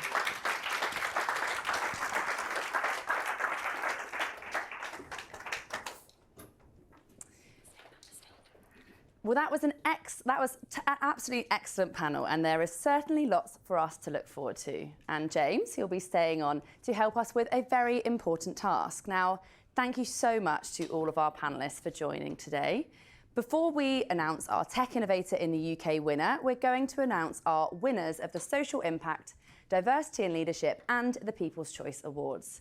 And James is going to present our Social Impact Award. Now, after hearing from our shortlisted business earlier, our studio audience have been busy voting for the businesses that they believe are creating the biggest social impact. And James, would you do the honours for us? I would love to, thank you. In there. Oh, simple envelope.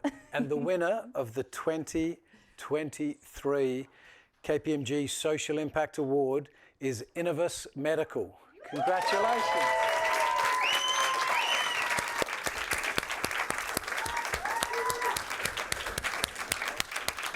Congratulations, brilliant news. Well done. Well done. Do we do photo or do we just? Well, I think we'll we come get back. Photos at the end. Thank you. We'll get one. Thank you, James, and well done, Inovus Medical. And now one of our judges, Sarah, is going to present the Diversity in Leadership Award. For this award, we've reviewed the executive team and boards of each of our finalists and have measured diversity across the following 5 categories: thought, experience, age, gender, and ethnicity. Thank you, Sarah. Thank you. Oh, I've got this. Oh, you've got that one. Yeah. Thank you. I'm delighted to say that the winner of the Diversity and Leadership Award is iEthico.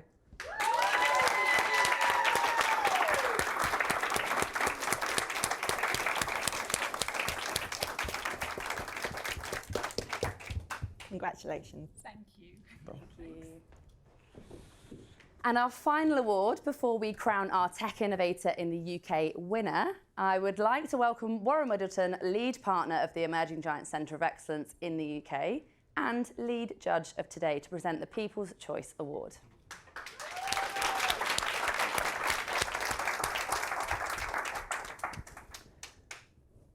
I know there was a few problems with the voting, so we opened up the voting a little bit longer for everybody, so I hope that means that everyone who wanted to get the opportunity did vote.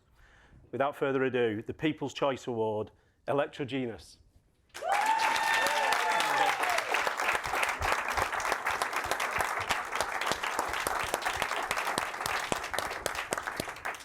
Thank you very much. Well done. Well done. Thank you, well done. And congratulations to all of our winners. You're all so worthy and we're absolutely thrilled for you.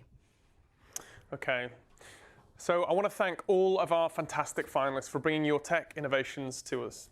It's been a real privilege to get to know you and learn about the ambitions of your organisations. You should be really incredibly proud to get to this point in the competition. And in particular, your performance this evening has been absolutely fantastic. I'd also like to thank our panel of judges who've had the toughest job in the room, so thank you very much for being here this evening. But now, the time's finally come to crown the next KPMG Private Enterprise Tech Innovator in the UK. So I'm going to hand back to Warren to do the honours. Warren, I know this has been a tough choice for the judges.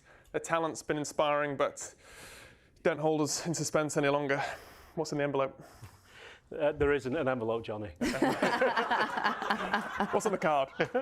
And you're absolutely right. The judges have been locked away in the room for the last 30 minutes or so, and it was really, really difficult. I'll speak on behalf of all of the judges when I say the competition this year was extremely close. And the level of innovation and passion from all our founders today has been inspiring. Just fantastic to see, it really has. It's been great to see the very best of tech and innovation in the UK. What better way to celebrate our 10th anniversary? I'm delighted that we're here in Ignition North here in Manchester. It's been such a dream to bring this award here. So thank you very much for everyone to help us do that. But I know you're all very keen to know who this year's winner is. So I won't keep you in suspense any longer. I promise. So the moment you've all been waiting for. In third place, and I don't want to devalue that, there was 400 applications, but in third place, Leap Automation.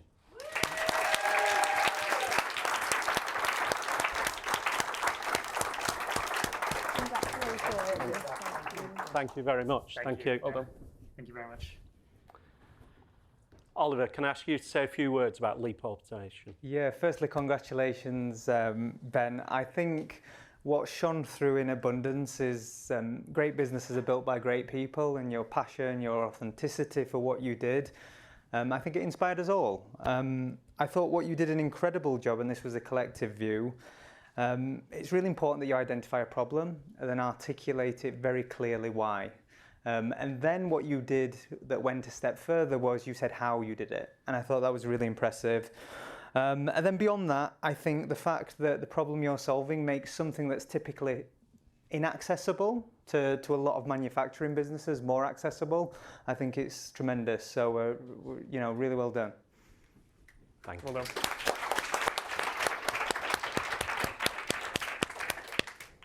I'll move straight to the second place. Second place goes to Mimicrete.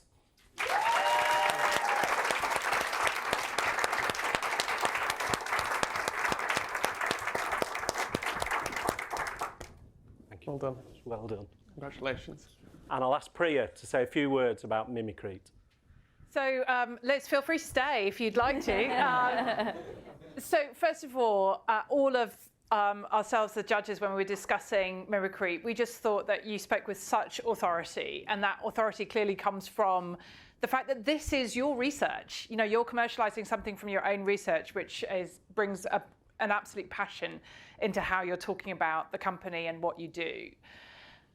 And that is an incredible technology. What you've developed from your research and commercialized is technology that will be game-changing potentially. And I think what we heard also is that the commercial possibility of your technology is literally global. Every single country in the world has a problem with the building materials that are decades old. And I think you might have found something that could be applicable in every single market across the world, which is incredible. But lastly, and this, this is really important for the award and for all of us as judges, is that actually this is an incredible societal benefit as well. This isn't just about a product that's going to potentially have great commercial scale.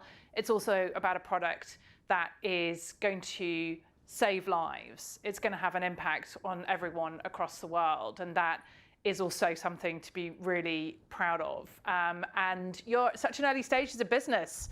We're really excited to see how the company develops, and best of luck from all of us.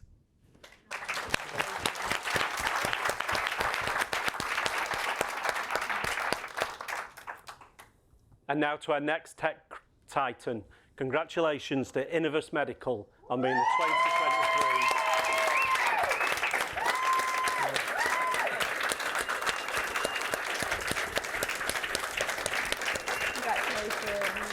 Elliot, well done. Congratulations, there you go. Thank you. Well done. I'm just going to ask you can stay, certainly. So I'm just going to ask Dom and then Danielle to say a few words.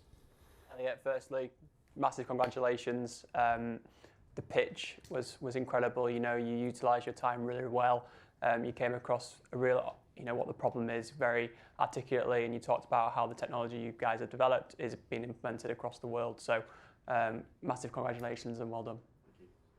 Yeah, I mean, we had a massive discussion around the pitch and how great and slick it was. So that was really, really good. I think the other bit that we talked about was about the technology and how you've got this patented technology that uses haptics, which means that actually there's no one else that is doing what you're doing, which is a massive, massive kind of tick in the box in terms of the proposition you've got. And I think what that gives you with the hardware you've got and the other revenue streams in terms of the single use and then the kind of recurring revenue, we just felt from a sort of business model perspective, you had it kind of spot on as well. Thank you. And Elliot, how do you feel about being crowned the 2023? I'll do the whole title, don't worry, you've got time. 2023 KPMG Private Enterprise UK Tech Innovator. Yeah, first of all, thank you to the judges. It is incredibly humbling when you come onto stage and you are surrounded by people that are solving such massive problems, and then when someone tells you that your problem is so big that you get to win, it's a real honour. I came to the finals last year to watch, and your presentation was just so unbelievably good. So I may have done some insider knowledge there to say, well, what's going to be setting us up for success? But I just have to say, honestly, congratulations to everyone that made it to the finals. As I say, we're incredibly humbled to have come out on top, but you've all got unbelievable business models. And if I'd exited my business, I'd probably be running around trying to offer you investment. So I'm sure there's some investors in this room that would like to do that. So yeah, thanks very much. Thank you. Thank you very much.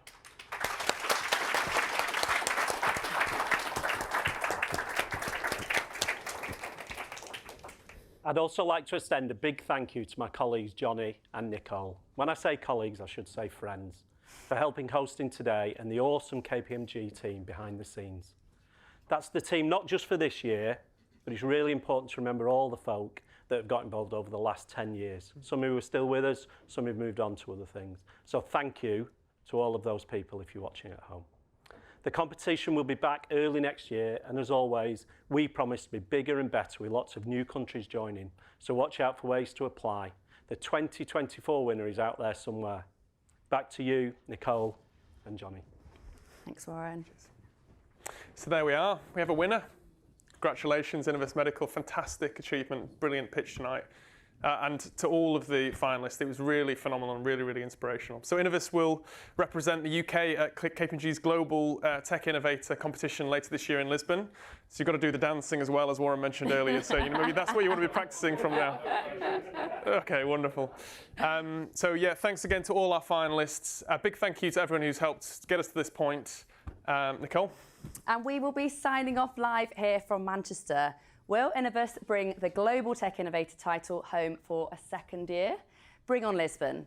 Thank you and have a great evening. Goodbye.